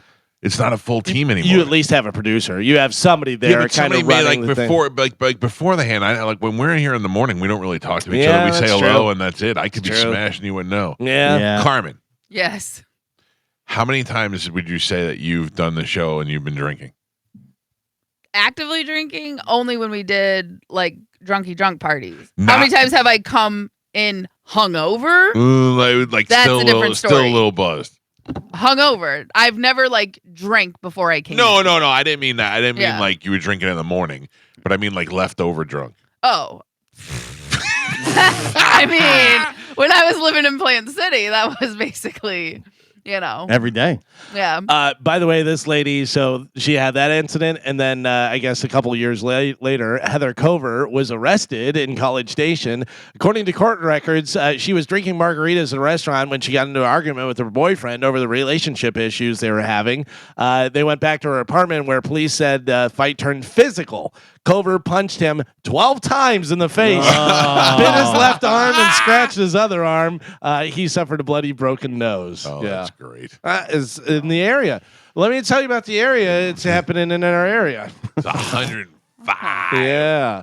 By the way, I've been hearing the Paul Delgado saying it feels like it's 112 today. That's insane. Yeah. Dude, it is so crazy when I just open my back door to let the dogs out. Yeah. It's nice and cold in my house, and it just hits me. It, like your brother said before, brownie heat, where it's just that way. Yeah. You're like, oh my God. Yeah. That's crazy. Also, be careful with your pets outside and stuff because they immediately just start panting. And they were done. So I let them out yesterday. Yeah. And I was sitting outside with my wife by the pool, and I let them outside. And I thought, let them run around. They don't get a lot of exercise out there. Let them run around for a little while. And they were both just standing there at the door waiting to come in. Yeah, and then they panted for a half hour afterwards. Right, and that's how they sweat, But also a couple things is, the dogs will know and they'll be like, hey, we got to get in the shade or do whatever. But if you're walking your dog and you realize it's drooling a lot, and also if it gets that shovel tongue, how the tongue, it gets fat down the bottom, that is all signs of that. So make sure you get them into air conditioning or at least under shade. I always water. worry about the concrete too when they're pause. Yeah, the absolutely, is crazy hot. And absolutely, you don't think about it. Yeah, and another thing, if you're trying to cool your dog off, you do not just drench them. Do not cover them in water. You're supposed to like wet their nose and wet their paws because just drenching them in water can also cause them to overheat faster because their fur and their skin absorbs it. So that is one thing. I just throw them in the pool. Yeah, do not do that. That's like a shock. Saturday, Amanda comes in. I'm sleeping late. She comes and wakes me up. Hazel, my dog, licked a toad. Oh, and was choking. Yeah, we almost had to go to the 911. We almost had to go to the animal hospital. Dangerous. Yeah, yeah, it's real dangerous. I mean, I'm not gonna lie. I love those dogs, but I go, what are you gonna do? It's choking. I'm like, it's not like it's nothing in its airwaves. And she's like, we got to take it to the. I go, let it play out. Oh wow. Oh my God. I'd be rushing to the vet. By the time she woke me up and I got out of bed, Hazel was like, I'm fine. Yeah. And I went all this for nothing. She woke me up for nothing. She was fine. There are rumors that Metallica might be doing a residency at the Sphere in Las Vegas. I saw the ad for it. 2026. Yeah. The publication Vital Vegas reported the rumor on Friday, July 25th, noting that they learned from sources that the metal giants are preparing to sign a deal with the iconic venue. As of now, the only details they allegedly learned is that the residency could take place in fall of 2026. So I thought about this, and I thought, kind of a waste. Okay, why? Because if you're in the Sphere, like, I don't know, if you want to be on the ground for for a Metallica concert, if you're in the Sphere and you're sitting in the seats, it's almost impossible to see anything down below. You're watching on the screen. Okay, but Metallica also has the movie. Right. That's the thing. If you're in it for the experience of hearing Metallica but seeing the visuals, that's fine. But I mean, if you're there for the concert and you want to see the band, I don't know. It just seems like it just doesn't seem like it's the best place to see. I have heard a lot of mixed reviews of people that have gone to concerts there. Some people say it's great. Some people say it's Grateful not that great. Dead. Yeah. Great experience because you don't need to see them. You don't need to be up close, and you need to hear the music, and you need to see the stuff that goes with it. But there was one guy who was like, I didn't even really realize the band was even there. He's Yeah. He's like, they didn't even really need to be there. If you Which just I would played imagine music like I would imagine like the Eagles. You're like, okay, why am I seeing the Eagles here? Like I could see the Eagles in a regular venue, and it'd be a lot better because you want to see the band and you want to, I don't know what visuals. We had talked about before. I think Tool would be a great band to have there because they have such visual stuff with theirs and everything. But I think Metallica with the film that they have and stuff, and I'm sure they'll figure some stuff out. Oh, I don't think you'll leave there disappointed. I think it's a whole experience. I think you'll leave there and you'll be like, "Oh, that was pretty awesome." If you're a Metallica fan, but as far as going there to see a concert, it doesn't really do anything for you unless you're, I don't know, if you're on the floor and you're going in to see a concert, then you're not really getting the Sphere experience. And if you're in the Sphere, then you're not getting the concert. Yeah. So it's a weird thing. But you will enjoy. I shouldn't take it away. I would go if they were there. I would go. It did look cool. I saw when U2 was there. At one point, it looked like they were outside of an old gas station in the middle of the desert. Right. Like the sun was coming up. Right. I mean, that the looks pretty visuals cool. Yeah. look great. So I have some new music for you guys. I love new music. This is a cover. You'll know the song right away, but All right. try and figure out who the band is doing the cover. This is new music on the Mike Calta Show. Here we go. Slash, Hailstorm, Blackberry Smoke, Blackstone Cherry, The Struts, and Dirty Honey, and more have all lined up to record cover versions of an upcoming Bad Company tribute album. Can't Get Enough, a tribute to Bad Company, that'll be released on October 24th, which will be 2 weeks before Bad Company joins the class of the 2025 Rock and Roll Hall of Fame induction at the Peacock Theater in Los Angeles. That's pretty cool. Yeah. It's good that we'll get that before the aliens. It takes us all out. So you got that to look forward to. By the way, we're talking to that guy, the Professor Avi Loeb, here in about 9 minutes. Yes. So should we probably take a break? Play some commercials, come back to the Mike Calta vacay payday, and then go into Dr. Avi Loeb.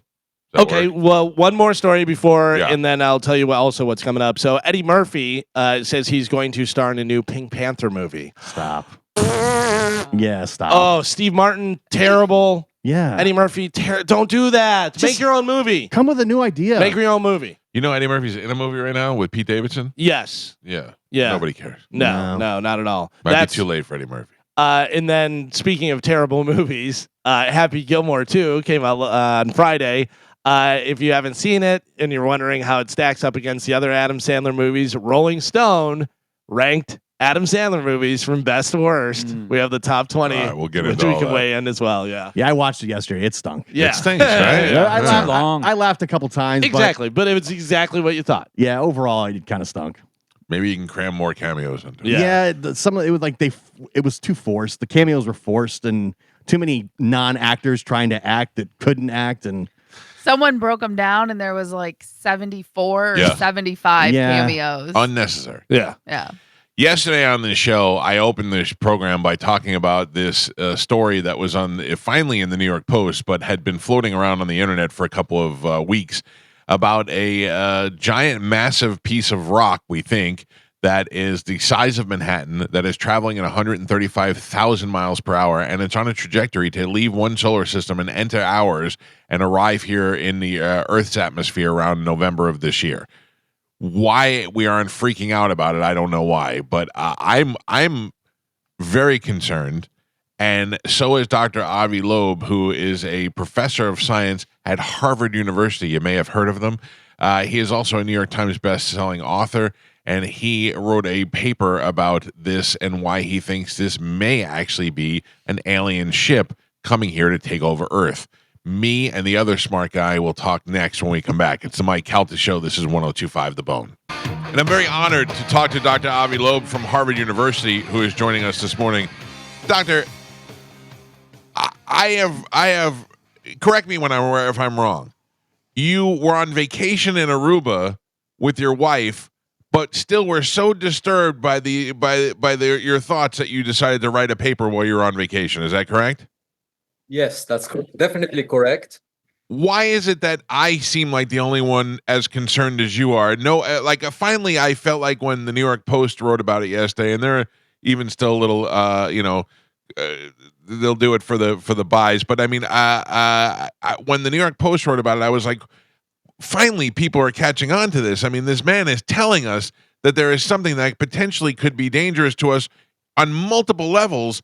And I feel like this is the top story, but yet people are talking about Trump's thinning hair today. Well, it does get attention. We are used to looking down and getting worried about the conflicts here on Earth, but we should also consider threats from above. And, we always talk about the existential risk from artificial intelligence, from maybe climate change, perhaps an asteroid impact, but nobody talks about the risk from alien tech visiting us. And we are in a new era now because we are discovering objects that came from outside the solar system to the inner part close to Earth. And we would like to know, I would like to know whether any of them might be technological. Obviously, most of them might be rocks. If we imagine objects coming to our backyard from the street, it could be a lot of rocks, but every now and then there might be a tennis ball that was thrown by a neighbor. And it's really important to find those because the question is, how should we respond? And is this technology much more superior to what we have? If it is, we have to be worried about it because it would be similar to the experience that the Iranian air defense had with the B-2 bombers overhead. Right. Now we've had Dr. Kaku on the show. Are you familiar with him? Yes. And yes, and I had asked Dr. Kaku because you have to understand we're very simple people over here. I said to him, I said, why do we always assume that alien technology that is coming over to us is more advanced than we are? And I believe his answer made it shockingly real for me, is that we have not learned how to fly at light speed yet. And for this thing to be traveling to us at 135,000 miles per hour, they have figured out how to travel safely at that speed. Therefore, their intelligence is higher than ours.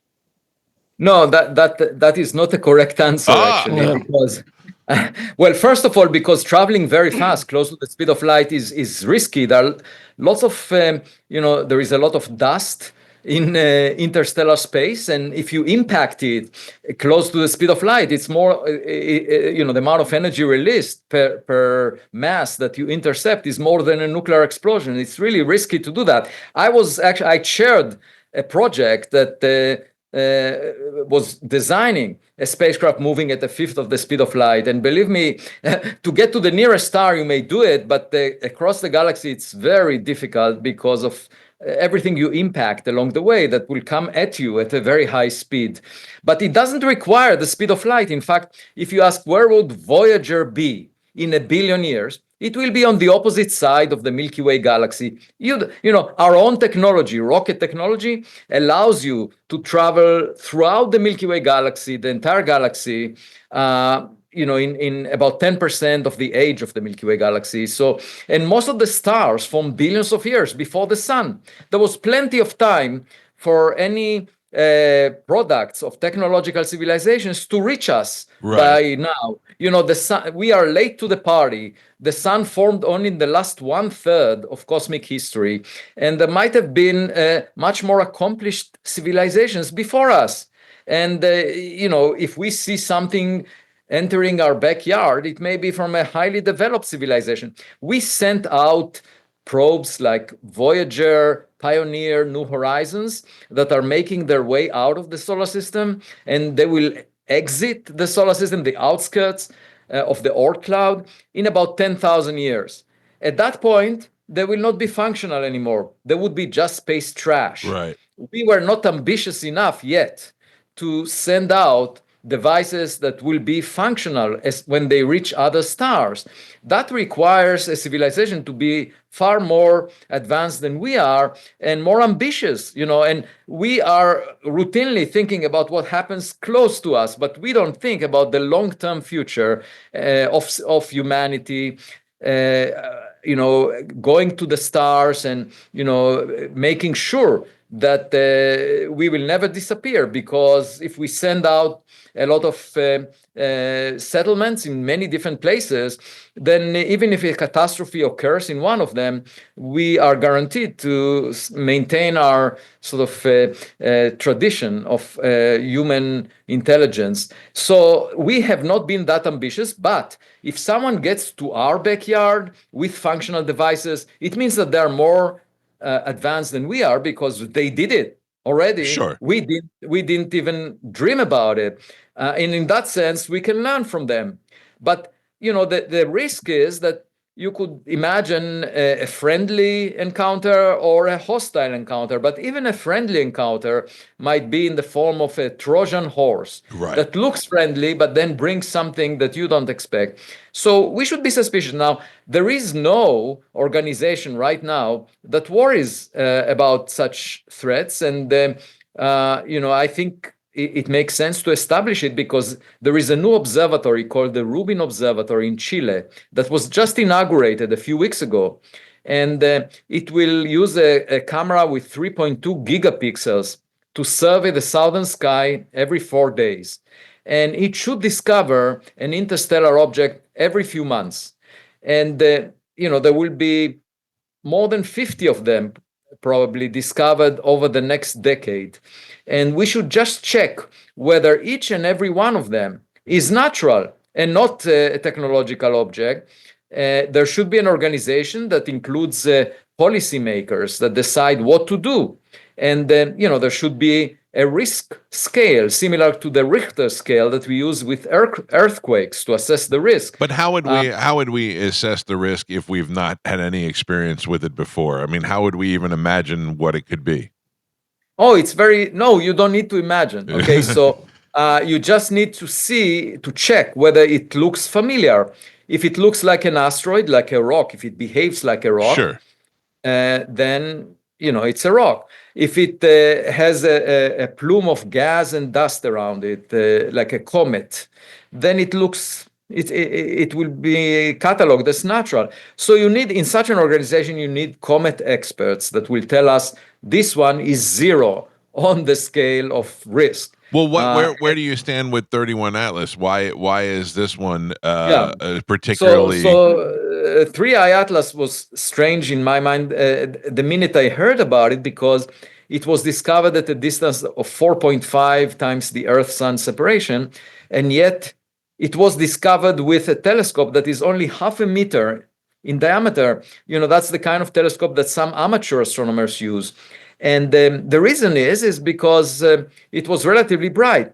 If it was a solid object, then it should have been 20 kilometers in diameter, bigger than Manhattan Island, bigger, twice as large as the rock that killed the dinosaurs 66 million years ago. So it's a giant object. Now, there is a problem with a giant object. There is just not enough material in interstellar space to make such a giant rock and send it our way every few years. I mean, this one was discovered after a few years of surveying the sky. And I suggested that the simplest solution would be if it's less than a kilometer in size, and then it's surrounded by a cloud of dust, in which case it would be a comet. The problem is we haven't detected yet the signatures of molecules of gas around it. All we saw is this object is red. The color is red. The reflected sunlight from it is red, but that could be coming from its surface. A lot of objects in the outskirts of the solar system are red. So it might well be that when it comes closer to the sun, it's making its way now towards the sun. Right. Then it will evaporate much more clearly, and then we would see a plume of gas and dust, and it would appear to be clearly a comet, in which case we shouldn't worry too much. But then I also noticed with two colleagues, we wrote a paper saying that its trajectory is very unusual because the trajectory is in the plane of the orbit of the Earth around the sun, and within 5 degrees. And the chance of that happening at random is 0.2%. Wow. So it's aligned with the orbital plane of the inner planets. It will come very close to Jupiter, Mars, and Venus. The chance of that happening, even taking the orbit and just changing the arrival time, the chance of it being so close to these planets is 1 in 20,000. It's really small. And also when it arrives closest to the sun, and by the way, mark your calendar, that would be October 29th, 2025. When it gets closest to the sun, the Earth would be on the opposite side of the sun. We wouldn't be able to observe it. We won't see it, yeah. We won't see it. So the question is, was that by design? Because that is the point in the trajectory when it can actually break thanks to the gravity of the sun and come at us, so to speak. So now it sounds like there was some planning involved. Like if that's the reason I said we should consider that possibility. It also came from the direction of the center of the Milky Way galaxy that is very crowded with stars, and that makes it difficult to detect.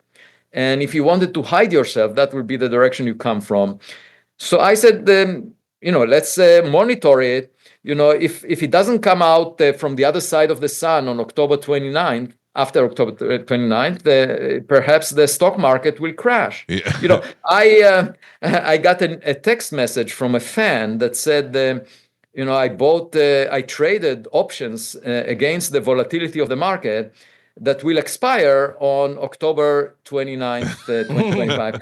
So some people are trying to perhaps make money if it happens to be technological. Okay, so when you first, how do you approach this to say to somebody? Are you fear being laughed at when you present this to other people? Oh, not at all. You see, the privilege of doing science is that you're allowed to ask questions. Yes. Then you find the answers by seeking the evidence. Okay, so we should be guided by evidence. Now, many of my colleagues actually are adopting a different approach. They pretend to be the adults in the room, and they ridicule questions. Right.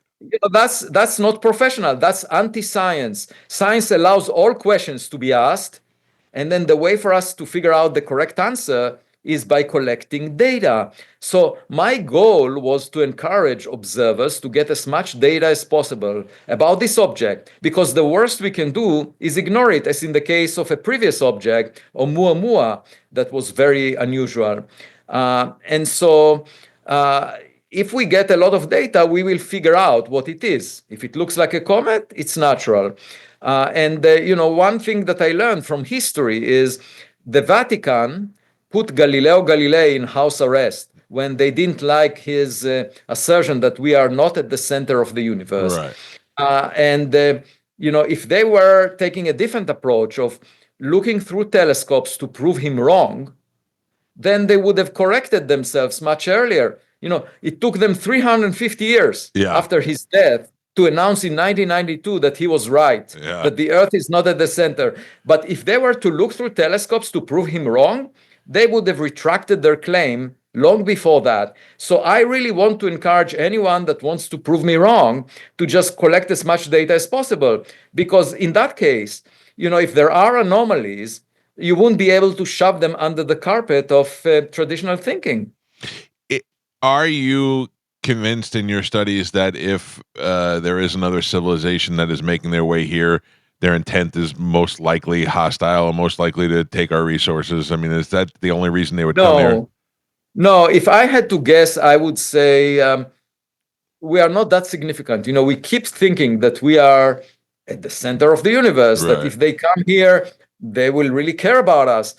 But, if just imagine ants in the cracks of a pavement when someone walks down the street, that someone is not aware of the ants and they think that everything revolves around them.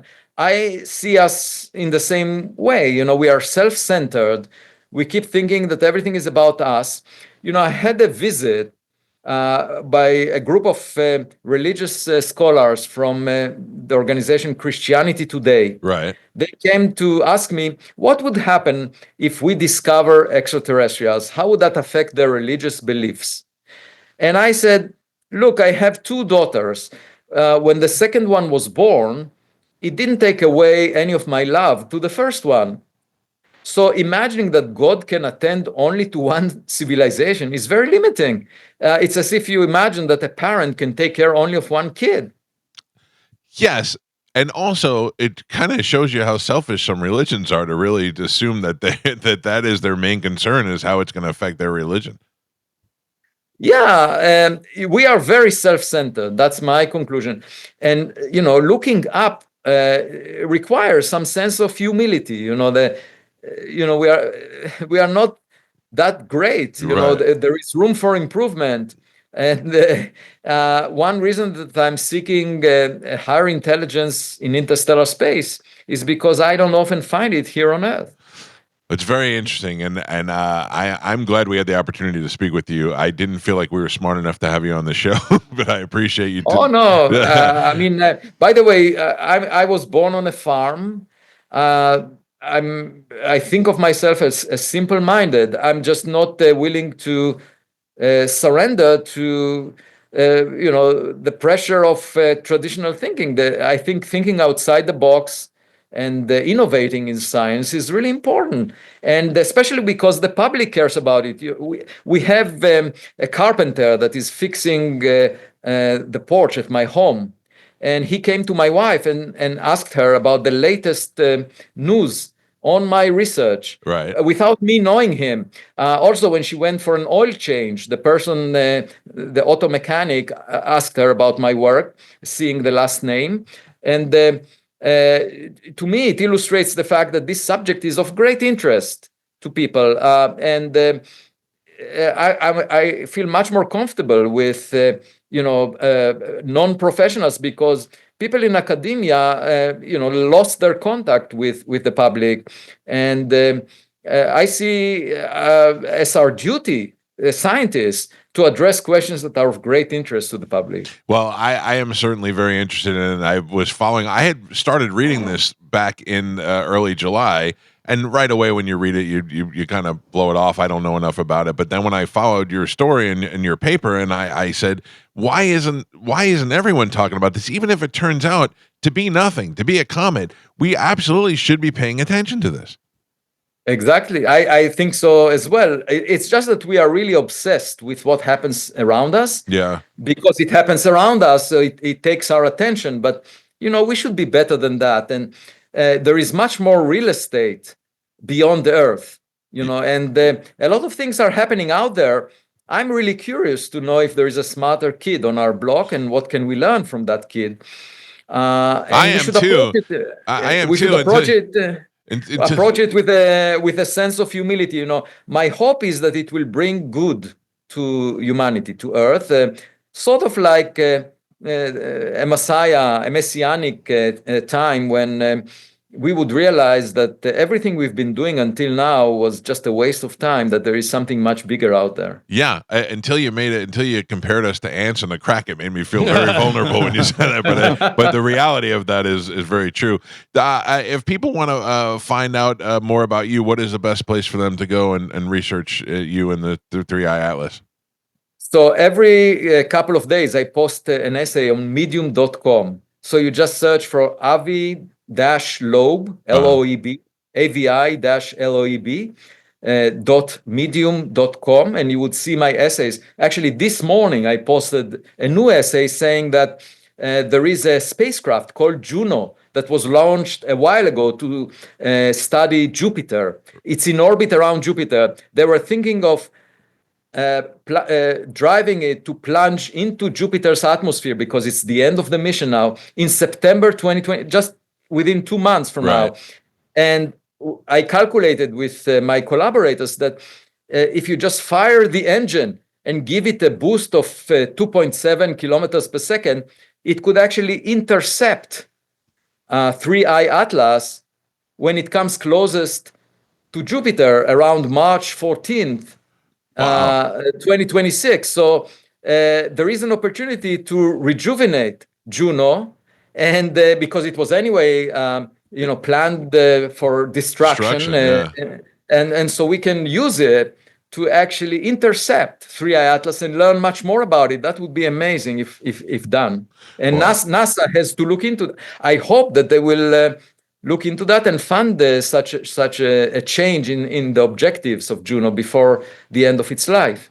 Wow, that would be amazing. I listen, I'm paying attention now. I'm going to go and look at your essay, and I'm going to pay attention to this because I feel like even if this turns out to be absolutely nothing, we should be more cognizant of what is above us, like you said, and constantly making that, where we stand in relatively, I can't get that out. Yeah. Where we stand based on in this whole solar system.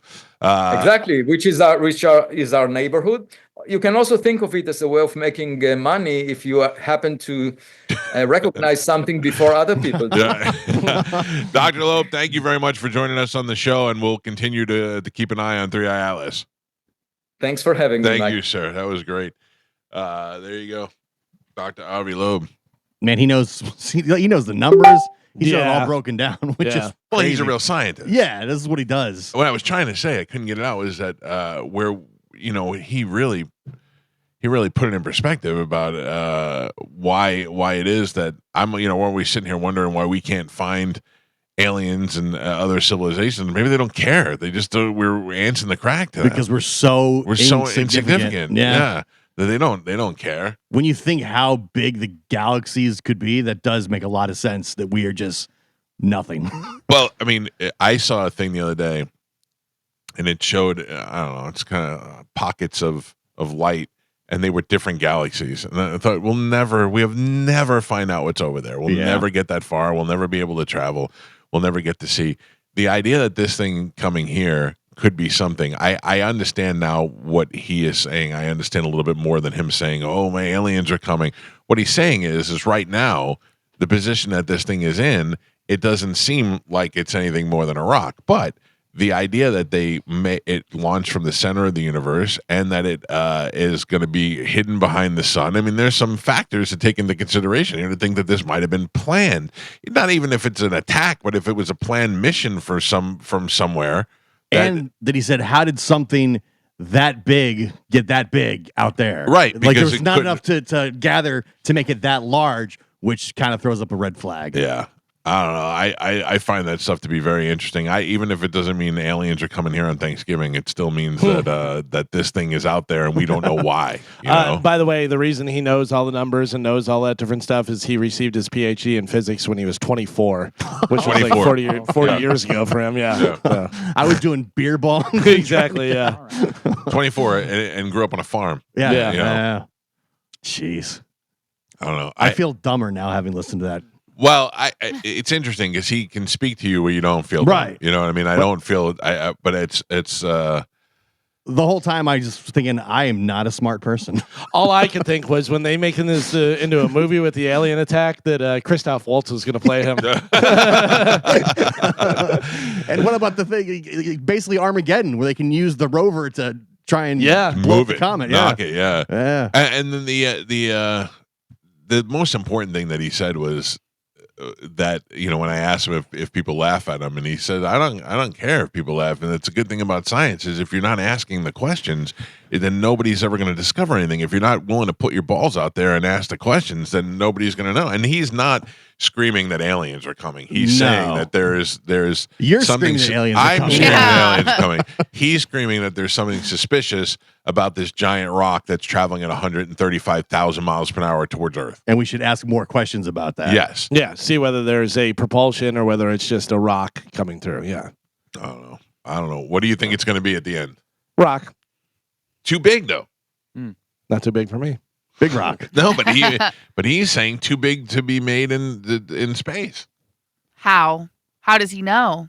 Because he's smart. 24. Wait, what was that? So he said there's not enough dust. Yeah, but that's what he said. There's not enough stuff out there to come together and create something that size. But we also don't know what's out there. There's galaxies so far away that we have no idea what they're capable of and what they look like. This could come through a black hole from a different. Right. You know what I mean? Now Yeah. you're getting crazy. I love this guy's Harvard professor, PhD when he was 24, and we're sitting here, big rock. A lot of dust. Honestly, I couldn't There's even dust. I couldn't even get the word relatively out. I couldn't. He made me dumb just from talking to him. He was probably thinking, what the hell? I choked up. Big rock. Are you aliens? Listen, I feel a little bit better. I feel a little bit less like we should be screaming from the mountaintops and a little bit more like we should be curious. You gonna plan Thanksgiving now? I mean, it looks like it's gonna happen. all right. You know? But he's ready to buy stocks. Yeah. He's like, let's bet against it. You know? That's definitely interesting. He should send us his stock tips. Yeah. Sell, sell, sell, sell, sell. All right, we got to take a break. Hopefully, you got the Bone vacay payday keyword and put it in the app. You can win $1,000. You still have a couple of minutes to do that. It's the Mike Calta Show. This is 102.5 The Bone. I put a video up of 3i Atlas. I thought it was 31. 3i Atlas. Up Yeah, on that made our, you sound stupid. What an idiot. Right. 3i Atlas. I put a video up explaining what on our Facebook page, explaining what the situation is and why it's different and why this one is more concerning than regular meteors that are just flying through the air. You'll be able to understand it a little bit better if you didn't get a chance to hear the whole interview with Dr. Loeb. It's difficult to talk to somebody that's that smart. Yeah. A little intimidating. Well, no, you just don't. I don't want to. I want him to know that I'm taking it seriously. You know what I'm saying? Unlike you guys, I really feel like this could be something. He messaged me and said he'd love to come on again. No, he did. Oh, yeah. Oh, did he really? Yeah. I feel better now. In November. We're all about to die. Well, listen, October 29th is the next next big day. That's when it disappears. That's when we're gonna have some. He'll be somebody to watch on October 29th. Oh, for sure. To find out what if he starts panicking, then we have to start panicking. He said, Gio, thank you for inviting me. I would be delighted to join you all again in the future. Good. I'm glad. Thank you, doctor. Please write back. Thank you. Also, what are your stock tips? Let us know what to do. Give us a heads up when it's turning south. All right. Back in news, we were talking about the Adam Sandler movies. Yeah. So Happy Gilmore 2 just came out, which Mike and I saw. We both said, nah, it's exactly what you thought. Then you saw it. Yeah, it was not the day great. after, right? Yeah, I saw yesterday. You watch it? I watched it yesterday. Yeah. I shut it off in the middle of it. I was watched done it. with it. I watched the whole thing, and it was exactly what I thought. It was going to be a bunch of, remember when we did this in the first movie, and all the cameos. It's like they were trying to work the algorithm of getting everybody they possibly could to watch it. It was not a great movie at all. I laughed a couple times, but nothing. I don't see myself ever watching it again. No. And I don't think we'll be quoting it like we did for the first one. I hated it, so I'll watch it 6 more times. Right. You're like that. Well, Rolling Stone, they make the best list. Rolling Stone ranked all of the Adam Sandler movies from best to worst. I have the top 20. Out of all the Adam Sandler movies, what would you say best to worst? What do you think? So I can only go by my favorite, not what would be the best, because we're all gonna think different things. I love Big Daddy. Okay. And I like 50 First Dates. I thought those were 2 of his better ones. Big Daddy comes in at number 13 on the list out of 20. And then Big Daddy was one of the most movie Adam Sandler movies as opposed to just 50 First Dates comes in at number 7. Okay, getting Yeah. up there. What about Waterboy? Waterboy comes in at number 6. We used to quote that all the time. Yeah. Yeah. What about Waterboy, I believe, the most successful sports movie of all time. Yeah, maybe. Funny. Yeah. What about Billy Madison? Billy Madison, number 1. Yeah. Number Billy 1. Madison's pretty funny. Yeah. Billy Madison's pretty funny, and it's stupid and it's silly, but it was at the time nothing like that. Yeah, and it's exactly what you want from Adam Sandler. Yeah. Penguins and Yeah. Stop looking at me, Schwan. And, I don't like when he does goofy, silly stuff now, I still laugh, whatever, but it seemed more appropriate at that time, younger, goofy. Yeah. What other ones? Well, Happy Gilmore. Happy Gilmore, yeah. Happy Gilmore, number 2. That makes sense. What's the one where he was the devil? Little Nicky. Little Nicky. That was good. Stupid, but it was good. Yeah. It is awesome. The best part Little about Nicky, not on the list. Oh my God. Yeah. With John Witherspoon was in that movie. It had the best line when he came up to him and he did the devil face to him, and John Witherspoon played a homeless guy, and he goes, "Well, you want to do crazy eye? I got crazy eye." Yeah. Crazy eye. Oh, I'm sure Grown Ups is up there. Ugh. Grown Ups, Throw ups. not on this list. Oh, really? That Yeah. movie stinks. The first one was funny. The second was horrible. I can't think of the other movies. I just can't. I'm drawing a blank on Adam Sandler movies. Well, they have, let's go, starting at 20. He was in this. It wasn't really his movie, Shakes the Clown with Bob Goldthwait. yeah. Jack and Jill, by the way, came into number 46. A Wedding Singer. There we go. Wedding Singer. Great movie. The Wedding Oh yeah, Singer. Wedding Singer was really good. Yeah. Yeah. Comes into number 5. Okay, on the that list. makes sense. Yeah. Some of the other ones coming in at number 19. You Are So Not Invited to My Bat Mitzvah. It came out in 2023. Netflix. Don't even Yeah. know that one. Sandy Wexler. Okay. Airheads. Airheads was great. Oh, Great he's great in movie. it too. I loved Airheads. Yeah. Would you call that an Adam Sandler movie? No. No. Brendan No. Fraser movie. Brendan really. Fraser, yeah. He was in it. The Week Of. Nope. Not familiar. 8 Crazy Nights. That was the animated one, right? Right. Number 14, Mr. Deeds. Oh, Mr. Deeds, I love. Yeah, Mr. Mr. Deeds. Deeds was a good movie. What about Anger Management with Nicholson? Anger Fantastic. Management, not in the Are you top. kidding Yeah, me? that was really That was good. really That funny. was really good. I like that one a lot. Coming in at number 13 was Big Daddy. Number 12, Funny People, which I just watched the that's other a day. good. That's with Seth Rogen. Yeah. That's Yeah. a really good movie. Yeah, it was really good. Number 11, Happy Gilmore 2. Oh. No way. Number 10 is Hustle, when he was married to that beautiful woman, Queen Latifah. It was the basketball. Oh, that movie. was really good yeah, too. that was a good movie. That was a good movie. What about Bulletproof with Damon Wayans? Bulletproof, not in there. Not in Also, there. very funny movie. Number 9. This is terrible. You Don't Mess with the Zohan. Oh. Ugh. I don't think I it ever was saw that movie. Bad. Number 8 is the Meyerowitz stories, which I think I saw, but I don't really remember. I don't know. Number 7 is 50 First Dates. Number 6 is Waterboy. Number 5 is The Wedding Singer. You did not get number 4 and number 3 yet. I mean, are we counting Uncut Gems? Yes. Yeah, that was great. That was really good. He was great in that. That movie And was people great. either loved it or hated it. Dude, the anxiety was so high. It in was that great. movie. What's It the, comes into number 3, Uncut Gems. what's the basketball movie where he's the scout? That was That's the just one with Queen Latifah. That Oh, he said, yeah, yeah. that was that pretty was good. Hustle. Yeah, that was good. Coming in at number 4, and this is a movie that I remember watching this, and I go, "Oh, Adam Sandler can act." Like Punch Drunk Love. Punch Drunk Love. Yeah. Yeah. I thought that was a little out there, but it was good. I thought it was good, and I thought he was really good in it.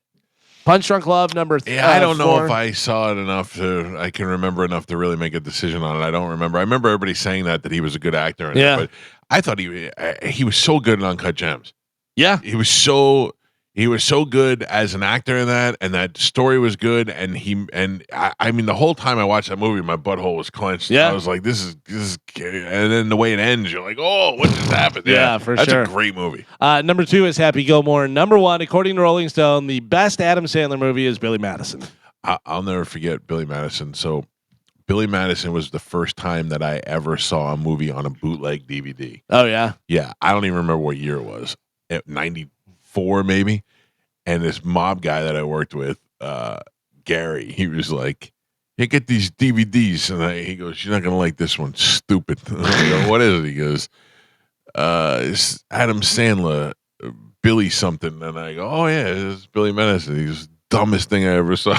Guy did not get it at all. He didn't appreciate the humor. Goomba mob guy, yeah. And then I watched it and I was like, "Oh, it's great." And great quality at the time, man. Having those movies, bootleg DVDs while they were still in the movies was something else back in the day. But like, think of all the great stuff that was in Billy Madison, the principal that was the wrestler and stuff. Yeah. Norm Macdonald in there. Hey, you want to get the donkey drunk? No, I'll go get a bucket. And then Chris Farley with the good, great, no yelling on the bus. Eating the glue. By the way, something I noticed the other day, and I don't know whether anybody's pointed this out before, because his wife in Happy Gilmore is, hold on, let me see. His real wife or his? Well, in Happy Gilmore 2, he's married to her. Is what's her name? Julie Bowen plays Virginia Bennett. In Billy Madison, yeah. In Billy Madison, the teacher's name Veronica Vaughn. Double V's. Oh, I did not. Isn't that weird? Yeah, because whenever they said Virginia Bennett, and I go, "Oh, Veronica Vaughn, Virginia Bennett." He must have some weird thing with double V's. That's true. Veronica Vaughn, want to touch the hiney? This could be our milk. That's so good. Want to touch the hiney? Mike Calta show. Good morning. So loud, louder. Me? Yeah. Are you on a moped? Is this Atlas 3i? I had literally just wanted to know how to spell the doctor's name because I want to look him up. And my brother and I nerd out, and my brother's really smart. I'm not. So I wanted to know his name because I want to send him like the information on him. The guy we just had on? Yeah. How do you spell his name? His name I'm that's sorry. right. His name is Avi Avi Loeb Loeb. And if you just Google him, it comes right up. You'll and find then, a ton of stuff on YouTube. Yeah, he's got books out, and all of his stuff on YouTube is out there. He's very available. Awesome. I appreciate it. Thank you, guys. All right, thank you. Man, it sounded like she was riding that comment in there. Yeah. It's interesting how this morning when we started the show, I thought we were all going to die in November, and now I feel a little bit better. I feel like it's less of a. I'm getting a lot of we. Yeah. Yeah. We're going to be all right. Mike Calta show. Good morning. Hey, Mike. Hello, sir. My favorite. I'm sorry. Believe my favorite Adam Sandler movie has to be Waterboy. Thank you for letting me know. Mike Calta show. Good morning. Morning, Mike. How you doing? Good. What's happening? Hey, there's a lot more double V's in all Adam Sandler movies. You got Vicky Valancourt in addition to Yeah, got 3 or 4 others. Waterboy. Yeah. So it's all double V's. Isn't that weird? I wonder what that's all about. Do you know why, sir? I have no idea. But I observed the other day myself. All right, thank you. Your phone stinks, but thank you for the call. We got Chad said the first movie without a double V is 50 First Dates. Because he pointed that out while we were watching Happy Gilmore 2. Everybody pointed out after I did. I'm saying he did, but he said all of his love interests in all of his movies are double V's. Veronica Vaughn, Virginia Bennett, Vicky Valancourt, Valerie Varin, and Violet Valentine. That's hilarious. Yeah. I wonder why I never noticed that before. All right. Mike Calta show. Good morning. Hey, I was actually going to touch on that too. I wasn't going to say necessarily it's all double V's, but he does have a thing with like name alliteration, because in just about every movie he does have like a name alliteration. I'm having a brain fart about some other ones now, but it's not just double V's. It's every name pretty much. All right, we'll check it out. Thank you. Appreciate the heads up. Mike Calta show. Good morning. I just want you to know. I just want you people to know. By the way, let me just tell you this. That guy's wrong. It's you. We had a Harvard professor on the air, a doctor of science, who told us there's a very good chance that a 130,000 mile an hour traveling space rock the size of Manhattan is hurling towards Earth, and nobody called about it. We talked about Adam Sandler's alliteration and girl, and the phone lines are filled with people that want to talk about that. Ridiculous. Nobody cares. I don't think so.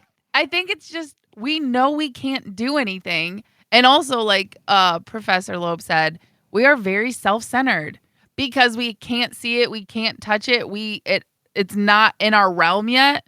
We don't care. Adam Sandler just put out a movie, so that's what we care about. Yeah.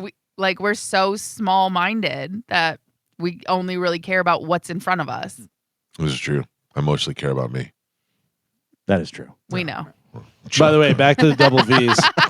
Apparently, Adam Sandler has never said why, but there's articles about it. So. Do you think it's because of Vicky Vale? Mm-hmm. Why? Because he thinks he's Batman? I don't know. I'm trying to think of who else. Double V? Had double V's. I always just thought her name was Virginia Bennett until the Happy Gilmore 2.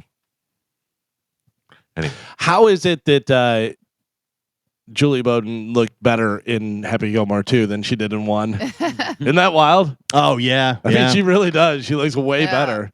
I can't unsee her as Claire. Yeah. Because we watch Modern Family every night to go to bed. Yeah. That's how I know her. We're like, Is she Claire. from here?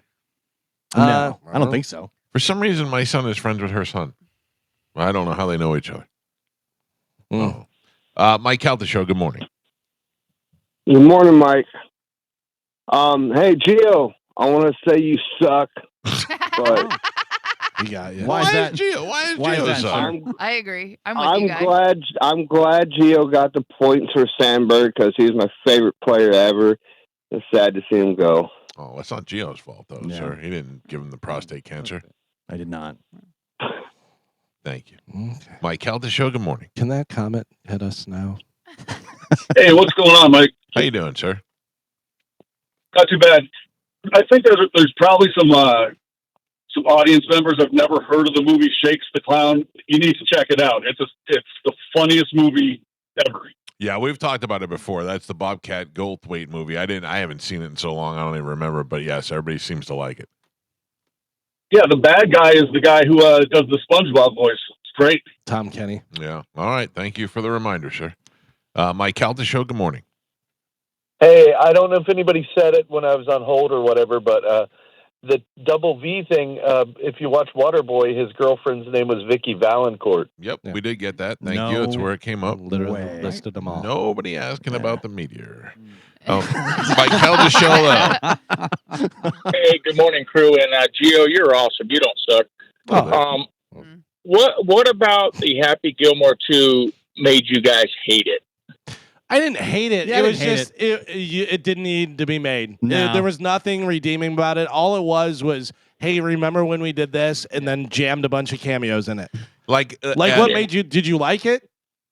Yeah, I laughed out loud several because I took it as just another Adam Sandler movie, but I laughed out loud probably 6 or 8 times. Okay, I mean, enjoy it. Yeah, I don't think you're a jerk for liking it. thank you. You know, like Will Ferrell says he doesn't want to make another Elf movie because he's just going to redo the jokes in the first one, and it's better. And now I get it. Now I'm glad that he just does the one. They never should have made Anchorman 2. Anchorman 2, horrible. Yeah. Anchorman 1, fantastic. Yeah. Well, and what about Bobby Boucher? That's double B.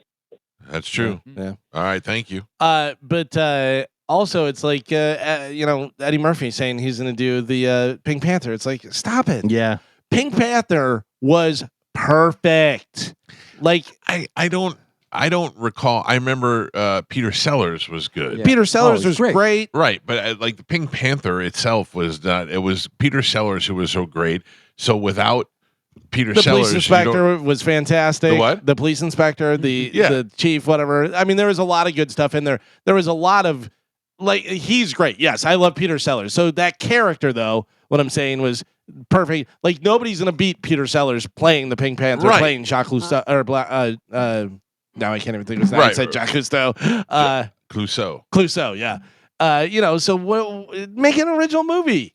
Stop trying to redo stuff. Yeah. It's people are such a sucker for nostalgia right now that it's like an easy thing to do, I think. Well, it's definitely easy. I it's love harder to nostalgia come up with a stuff. new idea. Yeah. You know? I'm not again, like I said to that guy, I'm not mad at you if you liked Happy Gilmore too. I put it on. It was so over the top dumb that I was like, I'm done with it.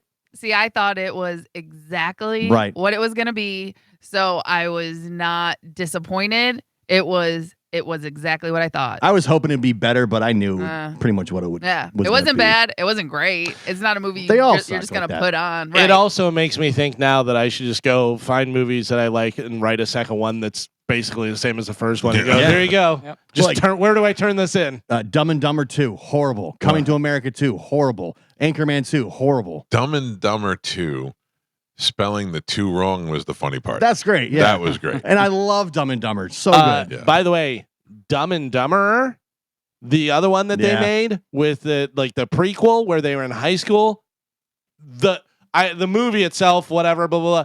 The guys that played them, the younger versions, were perfect. 100% agree. They Like did so great with they that. could have, if they had a better script, they could have made a great movie because both those guys had the mannerisms, the voices down. I mean, it was perfect. Who were they? I don't even know. Like the one guy you've seen in stuff. Let me see what his name was. Yeah, I don't remember. I'm surprised that they didn't go on to do other things because everybody does praise them and that movie being stupid, but their performance was great. Dumb and Dumberer, right? Is that what it was? Yeah. Let me see. It was Eric Christian Olsen. Nope. He was also in. Let me see what other stuff he has been in. He's been in a lot of like NCIS. He was in Licensed to Wed with Robin, like bit parts and stuff. He was in The Hot Chick. He was in Fired Up, some high school football movie or something. So he's one of those guys that you see in other stuff, but you're not going to know who he is. I guess he was on NCIS as a regular for a while. Okay. Yeah. Los Angeles. But yeah, they had it down. It was so good. Carmen, I noticed there's a full board of phone calls. Are they all calling about impending doom from space? No. Okay. Just checking. Let me clear through some of these, and then we'll take a break. Mike Calta Show, good morning. Good morning. You got one for the meteor. All right. Honestly, what the hell are we going to do? There's nothing we can do about it. You know, it's like kiss your rump goodbye. I'll miss you. Thank you. Mike Calta Show, good morning. Good morning. I have a question for Galvin. Good morning, everybody. Good morning. Galvin, when you win Sporkle, you say Kachaya. I always think vagina, but you whisper into the microphone afterwards, and I can never figure out what you're saying. What do you think I'm saying? Do you say the same? Oh my God! The only thing I can imagine is it's like 2025. I can't even. Well, you're halfway there. Yeah, You're halfway there. That's You're part of halfway it. there. That's part of it. And yes, it's the same thing every time, unless the year changes. Oh, it is. Okay. Well, tell her what you said. Well, I was trying to see if she wanted. It is Kachaya, and then I whisper trademark 2025. So nobody else could steal it. Oh, thank you. Yeah. But she All heard right, love vagina. you guys. Yeah. Vagina. Maybe I'll start yelling Change vagina. it up a little bit. You don't know. Thank you. And with that, we will go to break. It's the Mike Calta Show. Before we go to break, I want to tell you about my friend Jeff Borum. If you're looking to buy or sell a home in the Tampa Bay area, there is nobody better than TeamBorum.com. Jeff has got a whole team powered by eXp Realty there to work for you, to guaranteed to sell your home.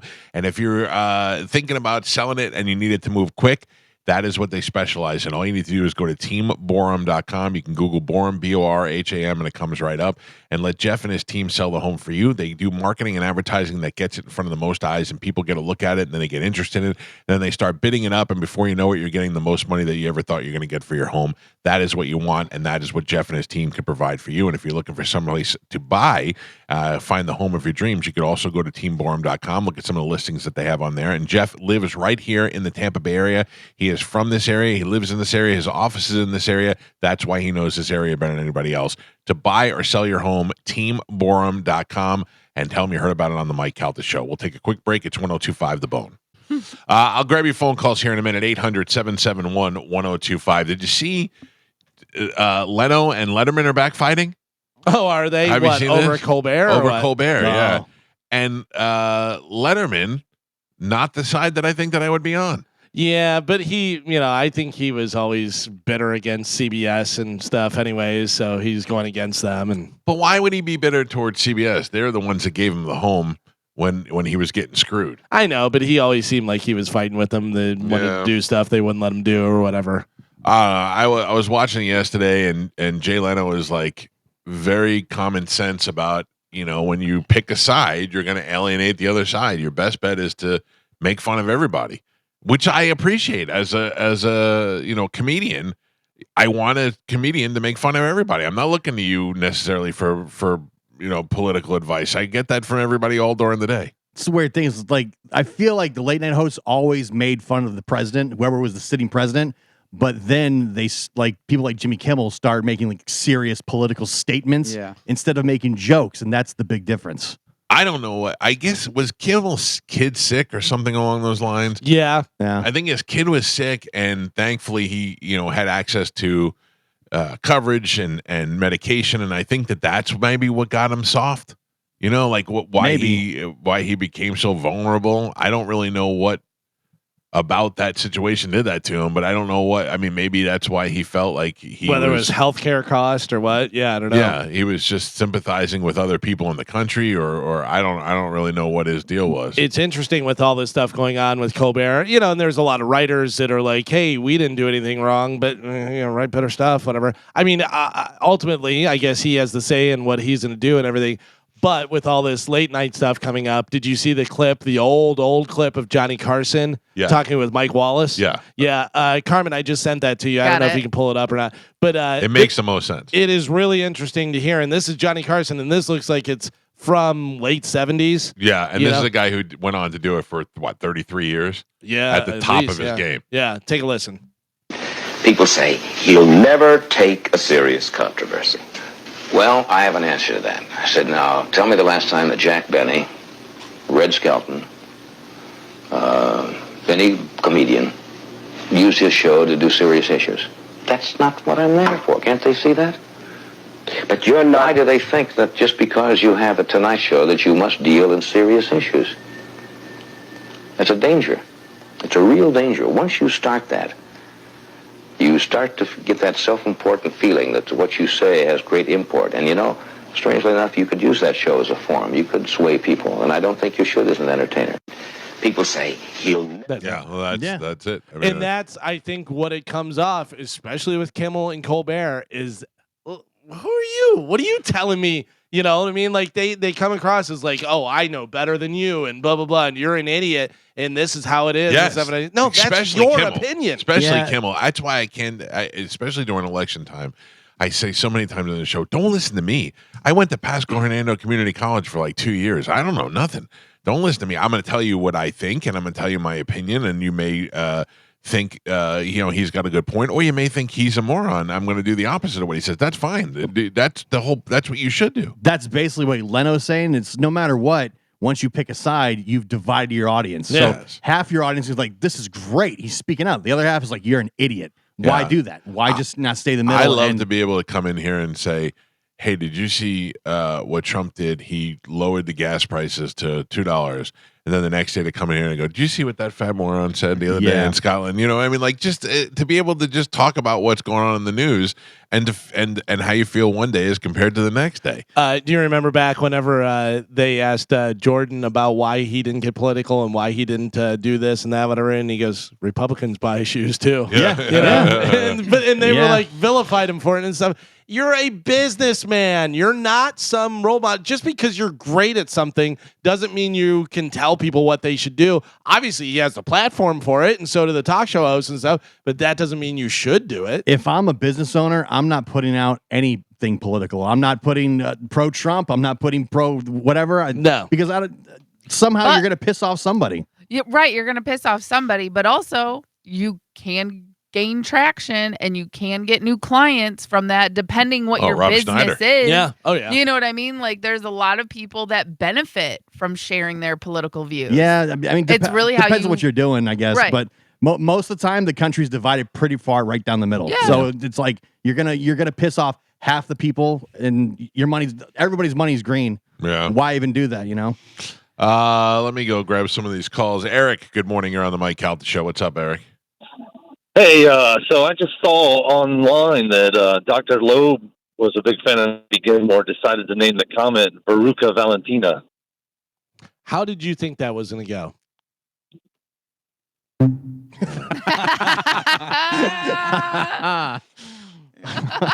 right. He tried to combine waited. two things. He waited. He like put that together. thought it was going to be great. I wonder if he ran it by any of his friends. He definitely said it out loud a couple times yeah. to get the timing and everything. That's what you get. Mike Calta Show, good morning. Oh, man. Hey, good morning, Mike, and you guys. How you doing? Good, sir. How are you? Good. So I'll play your game. So as far as the meteor or / alien aircraft, I'll ask you. Scenario A. So let's say it's a meteor, and we get an alert that this thing is definitely going to hit Earth. Get ready. What are you doing? What's your plan? Well, it's not. By the way, just before we freak everybody else out, this is not. It's not scheduled to hit Earth or anything. It's on a trajectory to enter our galaxy and fly past our sun. But we are not in danger of it hitting the Earth. Just to clarify that. But if it was, what is my plan? Yeah. Nothing. I mean, there's nothing you could do. Right. And then scenario B, if it is aliens, again, what's the plan? What do we do? Do we just hang out with cases of beer and greet them, or I would bring them to the tailgate? Or? I would hope that if there was aliens coming here, they're of some superior race. They come here and they say, we are from a planet that is much like yours, but it's older and it's dying and we need some resources. Or we figure out a way where we can, you can come and you can help us. And then in return, we give you our knowledge. Like, something like that. That's what I hope. Will that probably be the case? Probably not. They'll probably come here and wipe us out. And I couldn't even say I'm going to sit here with all my weapons loaded because I don't know that my bullets will be penetrable or they'd be effective on an alien race. So I have no idea. I think I just start running up some serious charges, some bills. Yeah. I go out. But I would think about it. I would cross my mind more than, well, I can't do anything about it and just, blow it off. Like nobody was talking about this yesterday. And I thought more people would be interested in it. I would imagine you should load your weapons just for other humans. Yeah. Oh, for sure. For sure.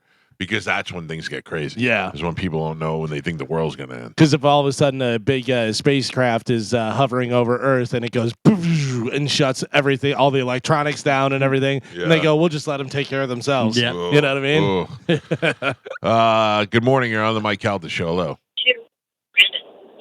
Good morning. Yes, sir. So valid reason why a lot of people ain't calling because they probably actually believe the Bible to be a factual book because in the first chapter it actually states that it's a closed system. And if you remember when Elon Musk was trying to send rockets into space, he said, I can't get through the firmament. No, he did not say that. And he sent rockets into space. And we're not in a closed system. We have several billion galaxies out there. That is nonsense. And also, who said nobody was calling? I have a full board of phone calls. Nobody just seems to be. They were more interested in Happy Gilmore than they were about the potential of aliens coming to the Earth. That's all I was saying. The Bible's not a real book, sir. I hate to break it to you. Mike Calta Show, good morning. Hey, good morning, all. How you doing? What's happening? There was a previous caller that said not so nice things about Gio, and he should go pound sand. I think Gio's great. Love Gio, and Kachaya! Sir, that's trademarked. Yeah. How dare you? Stole that. They're coming after him now. Oh, my God. You'll be hearing from my lawyers. I don't know. I don't know what to believe at this point, but I'm not too concerned with it because like that other guy pointed out, there's nothing you can do. No, yeah, absolutely. But more importantly, what are we going to do for the next event? Like, what's going on? We had the beach pass, and that was so much fun, and now we don't have anything else planned, right? I mean, that seems like, I think tailgate would be the next thing. Yeah, but that's kind of I know. I mean, it's fun, but it's not like a big, one-time event. It's like an hour or two, and you're out of there. Right. I mean, it's not a big station event, but we do have an event this Thursday. Funny for Football is happening at Chamberlain High School to raise money for Storm Football. Johnny B is hosting, and there's a bunch of other great comedians on the lineup. That is this Thursday. The show starts at 7, and you can buy tickets still. Tickets are only $10, and it is going to be a clean comedy show. How is that going so far? It's okay. I'm not the best, not great as far as ticket sales because a lot of people we're going to buy tickets at the door. We're buying tickets there. Yeah. You know what I mean? And it's making me a little nervous, but I think the event itself is going to be great, right? Because like the comedian lineup is awesome. Yeah. All those guys are great.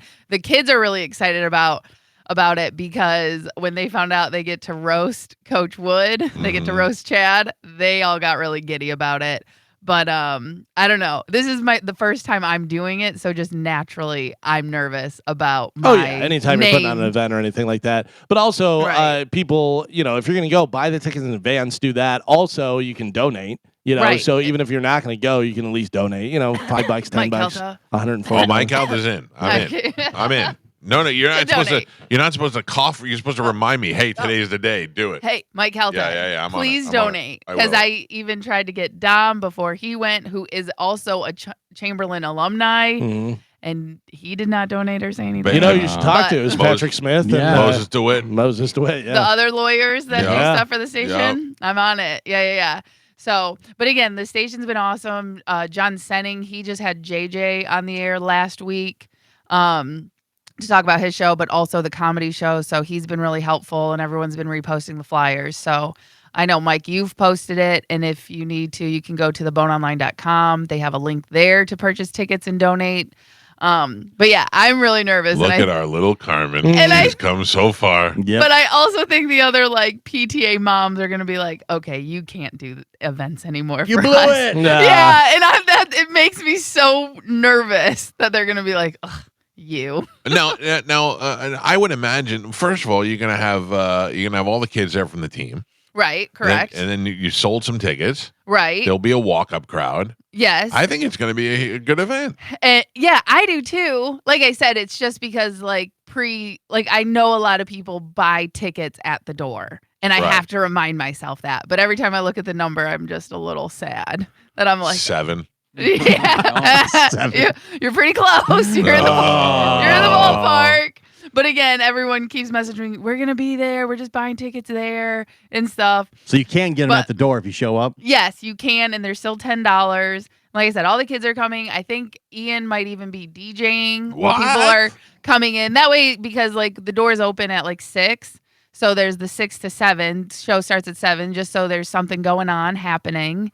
You know what I mean? I'm so happy that I don't have to go. That's why I'm willing to donate. Not that I don't want to go, but I just, Thursday night, got to go to work the next day. Right. Weeknight. And I mean, for us, we wake up early, but that's why I made the show early. Yeah. You know what I mean? Because we'll be out of there by 8:30. Don't try to be all sleepy on Friday. No. We're going to be done by 8:30. So everyone will be home by 9, before 9. No, it's still light out at 8:30. Right. So, but Ian is also really excited about roasting Chad. When I told him that, his eyes lit up and he's like, "Can I do it?" And I was like, "I think that'll actually make the kids feel more comfortable knowing that you have their back." Yeah. But yeah, I think it's going to be a great event. But again, just being the first one that I put on and I organized and I did the whole thing. Total fail. I just hear her. Yeah. I hear her crying on Friday. I just wanted to help. Total I just fail. want to help Jambo and Chad. I love Chad so much. Yeah. And again, this is money to raise food for the team. So, some of the kids have to get their helmets painted. Some of them needs cleats. This is also for all the food that I make that we don't get donated throughout the year.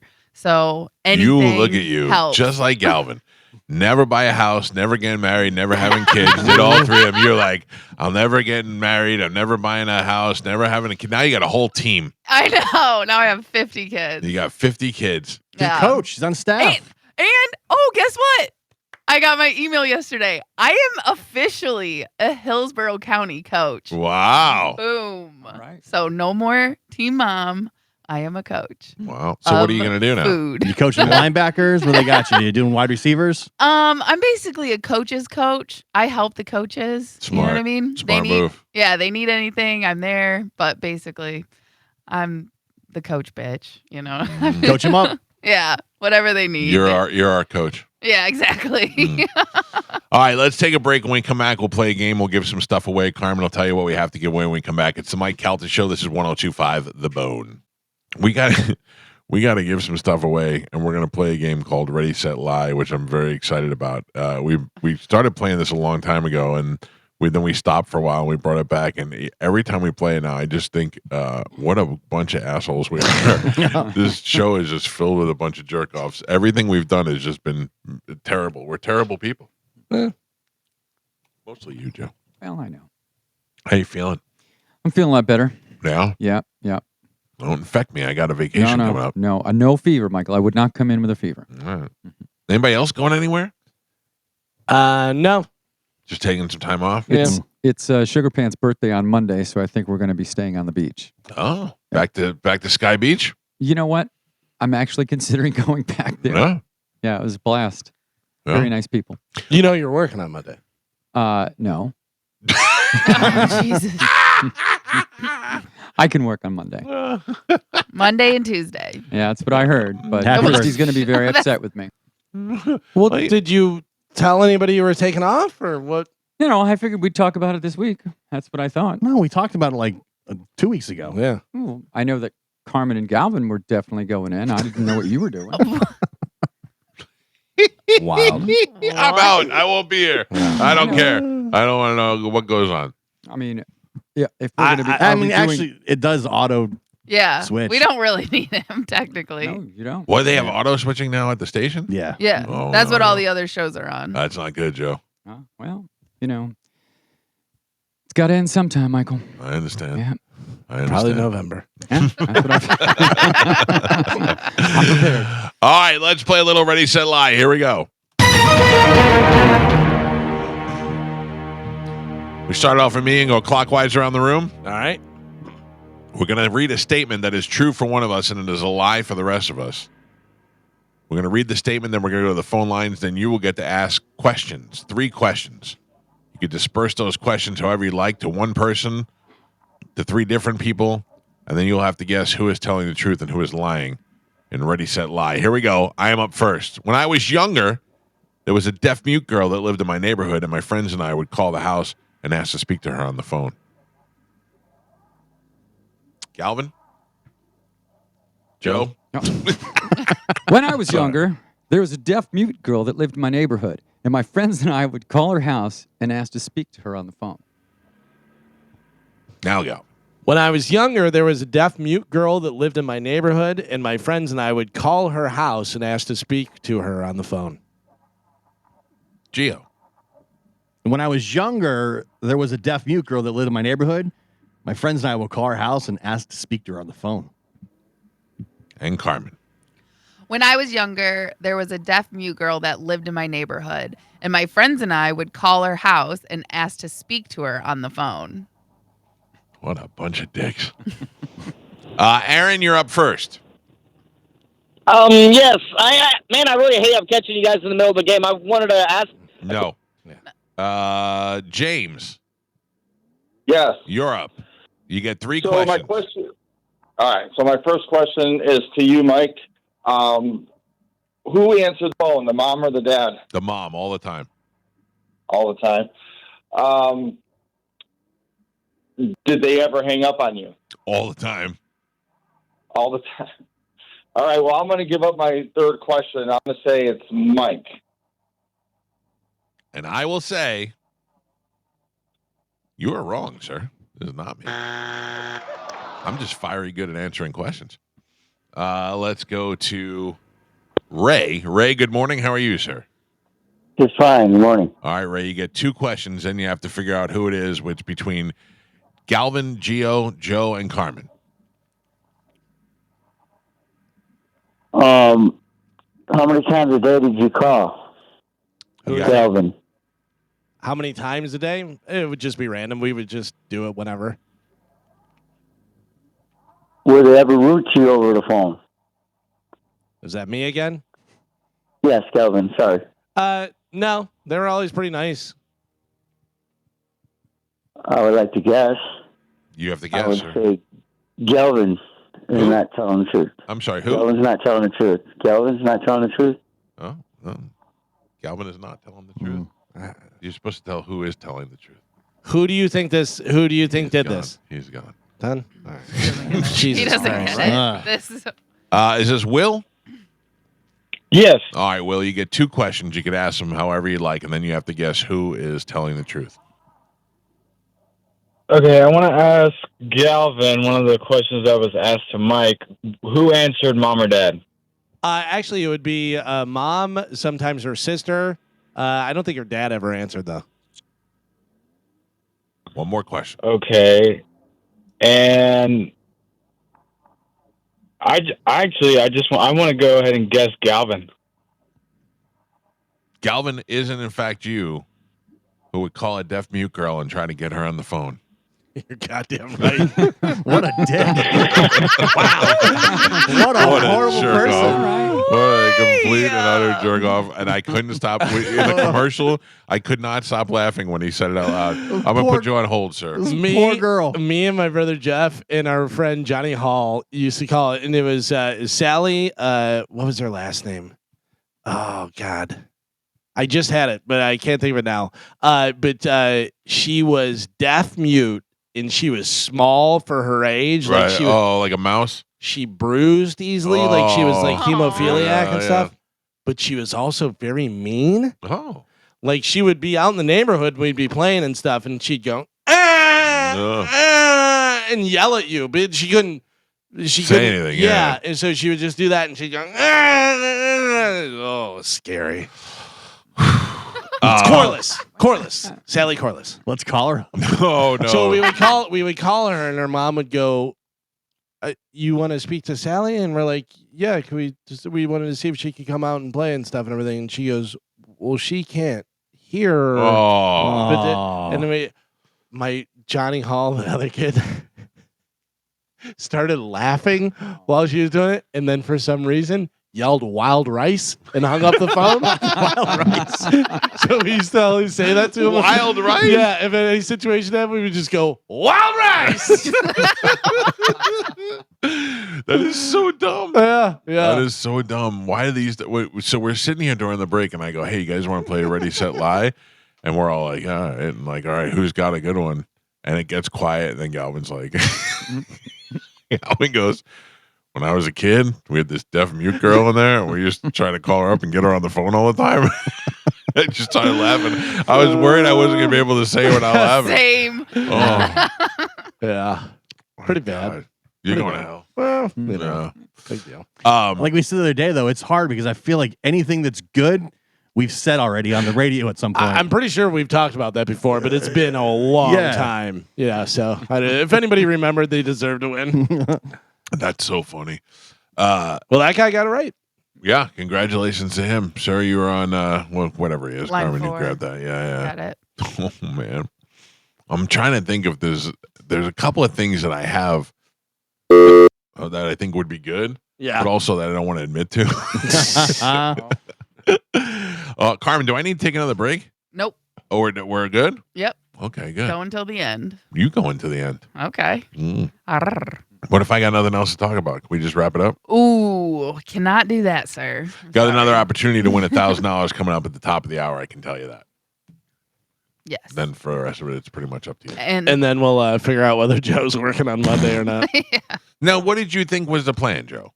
I figured we would talk about it, but I wasn't planning on working on her birthday. I just didn't put together that was the day. So I actually forgot about her birthday. Well, you'll be home before she wakes up. That's probably true. That's probably true. We'll be in St. Pete. Yeah. Yeah, I know. It'll be a lot easier. So I could definitely do it. All right, Joe's back in. Joe's in. He's I mean, back, you know, baby. She's going to be mad, but, I'll make it. Oh, no, he's She's back gonna be out. mad. He's back out. She's going to, I'll make it up to her. What are you? She's not 16. No, but I mean, it is her birthday. Yeah, Also- so I work on my wife's birthday. Also, she's gonna be mad. She's gonna be mad at you. You're the one who forgot. Yeah, I'm not going to, she's not going to be, well, I mean, yeah, I mean, she's always going to be mad at me. Yeah. She's not going to be mad at you guys. Right. Oh, You know. man, you suck. Okay. What are you getting her for her birthday? I can't tell you, Michael. You have some? Beautiful sunset. Yeah. Is it a Can't tell you on the air. That would be bad. is it a ring of engagement? No, not yet. Not yet. I mean, yet. Yet. Who's married first, Carmen or Joe? Joe. No. Carmen might already be married and just didn't tell Very us. true. I wouldn't tell. No, because I didn't walk her down the aisle. That's My dad would do that. Courthouse. I'm more of a dad than your dad has ever been. Courthouse No, shotgun wedding. You didn't walk Holly down the aisle. I did not walk Holly down the Holly aisle. is not married. No. When at your wedding, Oh yeah. That's true. but we're actually all gonna walk Holly down. You're just gonna have 4 other girls standing there, and we're all gonna be arm in arm with Holly. We take turns. Yeah. No. Bring her back. Bring her back. Our Carmen's wedding party is just all of us and Ashley. Who would be your maid of honor? I don't know. Your sister would be very upset if it's not her. Ian Ooh, Beckles. She cannot be it. She cannot be it? No. Have you talked to her? Yeah. What do you think is going to happen when she knows about the baby? Ooh. No, she's said that she wants me to have a baby Mm-hmm. because she doesn't want to have one. So she's like, "You do it." I'm like, Yeah. you do it. You're going to do it. I hope so. I hope hope I so, can. too. I hope I can. Oh. I'm worried after everything I've ever said about having a baby and Right. what I Yeah. would do. I feel like this may come back and haunt me. And you're up there in age. Yeah. And I'm up there in age. But listen, I'm right on the last. How old are you? 34. Yeah. So it's Barren womb. it's not too bad. But like I said, I did get some Chinese medicine books I'm looking at just. What do you expect to get out of a Chinese medicine book? Well, there's a lot of herbs and stuff that you can take to like get your body ready. Right. Because I'm not going to go through all that other stuff. My Can I wife just would tell eat you- Chinese food too when she Yeah. was I'm not eating Chinese food. Eat all the Chinese herbs. No, there's Carmen, different. can I just tell you the one thing that I do wish? I hope you're so sick. Why? You know why? Because What? you always blaming me for being fat for getting my wife sick. I mean, that could be the case. Right, but it now may not be you're- the case. Right, that's what's going to happen. You're going to get sick, and I'm going to be like, "Look, see, Chad's in good shape, and still you're sick. It's not our fault." Chad has cut out eating fast food. He's stopped drinking pop. He's starting to try and work out, but he's just active naturally from screw him. coaching Whatever. football. Yeah. Starting to work out. But I'm saying like Natural abs. Yeah. But really, the biggest thing was his diet, and he's like cut out Chick-fil-A, where he was eating Chick-fil-A every day. Really? I hate him more and more. Yeah, exactly. He was living off of Chick-fil-A and pizza, and occasionally he would eat something that I made. But By the way, it said I googled it, and it says the ideal age for a woman in pregnancy is late teens to early 20s. Oh man! Yeah. It says fertility declines with the age, particularly after 35, with a steeper drop after 40.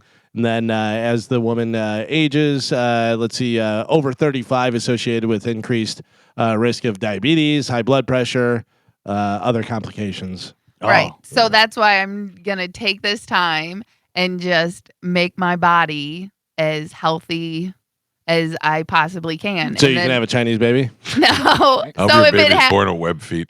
but that's why if it happens, it happens. You know what I mean? Because I'm not going to go through like IVF and all that stuff. Like we don't, like that's not. No, you got to have it. You got to do it now while you're still fertile myrtle. Right. So like I said, like there's definitely herbs and things that you can eat that will increase your chances. So that's what I'm going to do. And one of the big things is like soups and stews because they're hearty. And if you use like bone broth, it helps and stuff. So I already know what I'm going to make for this week. I'm going to make some like chicken chili. I want to Really? eat. I want to eat like I'm pregnant. Yeah. Are we allowed to make fun of how much baby weight you gain, or is that off limits? Ooh, up until a point, but eventually I will cry. Yeah. I mean, Can I make you're gonna fun- be so emotional. Can I make Yeah, fun of when- you 3 months after you give birth to the baby? you know what?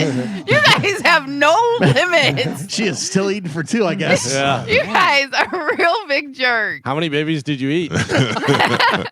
Is there still one in there? By the way, a solid tweet. You know, a lot of bad phone calls, a lot of bad trying to make jokes. It's been a and stuff. rough day today on the phone. Solid tweet. I wonder if that scientist will come back after he finds out the show measures everything in Mike Calta's. That was Dave from Twitter. Yeah. Let me try to redeem some of these. No! Mike Calta show. Hello. Hello. Yes, sir. Yes, I'd like to be a contestant. Okay, call back tomorrow. Mike Calta show. Hello. Oh, for one. Hey, this is Clark. What's up, Clark? Hey, I hear y'all talking about having babies later in life. So if you do miss your chance, would you ever consider having an adoption?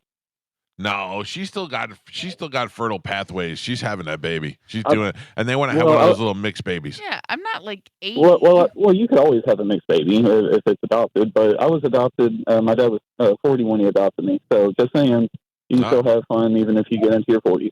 I got you. Thank you, sir. But and again, listen, I looked up what is it? I can't remember. Oh, Jesus. I looked up like the vitamins basically I should start taking and like supplements I should start taking. Right. And now my Instagram feed is just flooded Oh, sure. with women and Prenatal having vitamins. prenatal vitamins. And but again, there's a lot of women who are, I had my first child at 40. I'm having my 5th child at 45. So it's a lot of older women also that like appear. So they know my age. My mom was 38 when she had me, and that was back in the 70s. But she also had 3 boys prior. Does that help? Does It that does. Get everything? The pathway was clear. Yeah. It like getting pregnant earlier on increases your chances getting pregnant later. Gotcha. But also, I will say this one thing that we're Somebody kind knows of a lot about pregnancy. listen, this is what I told you. My whole feed. The one thing that we're kind of, whatever. The older you are, the more likely or better chance you have of having twins. Oh man! Do either of you have twins to run in your family at all, or no? I do. Oh, you do? Okay. Yeah. Which we were also like, dude, one and done. Let's just have 2, get it out of the way. Can I have one? No, you can't have let one. me have one. I just want one. Carmen, think about it. If you give him one, it'll pay for the other one. Yeah, it's true. It's true. My brother had twins. He said it was miserable. Pay double for everything. It's horrible. My son's girlfriend has twins in her family. Yeah. And I was like, oh, be prepared for that, buddy. I think if I had twins, I'd be a lot like the Joker in Batman, where I'd break a pool cue in half and go, "You guys figure it out."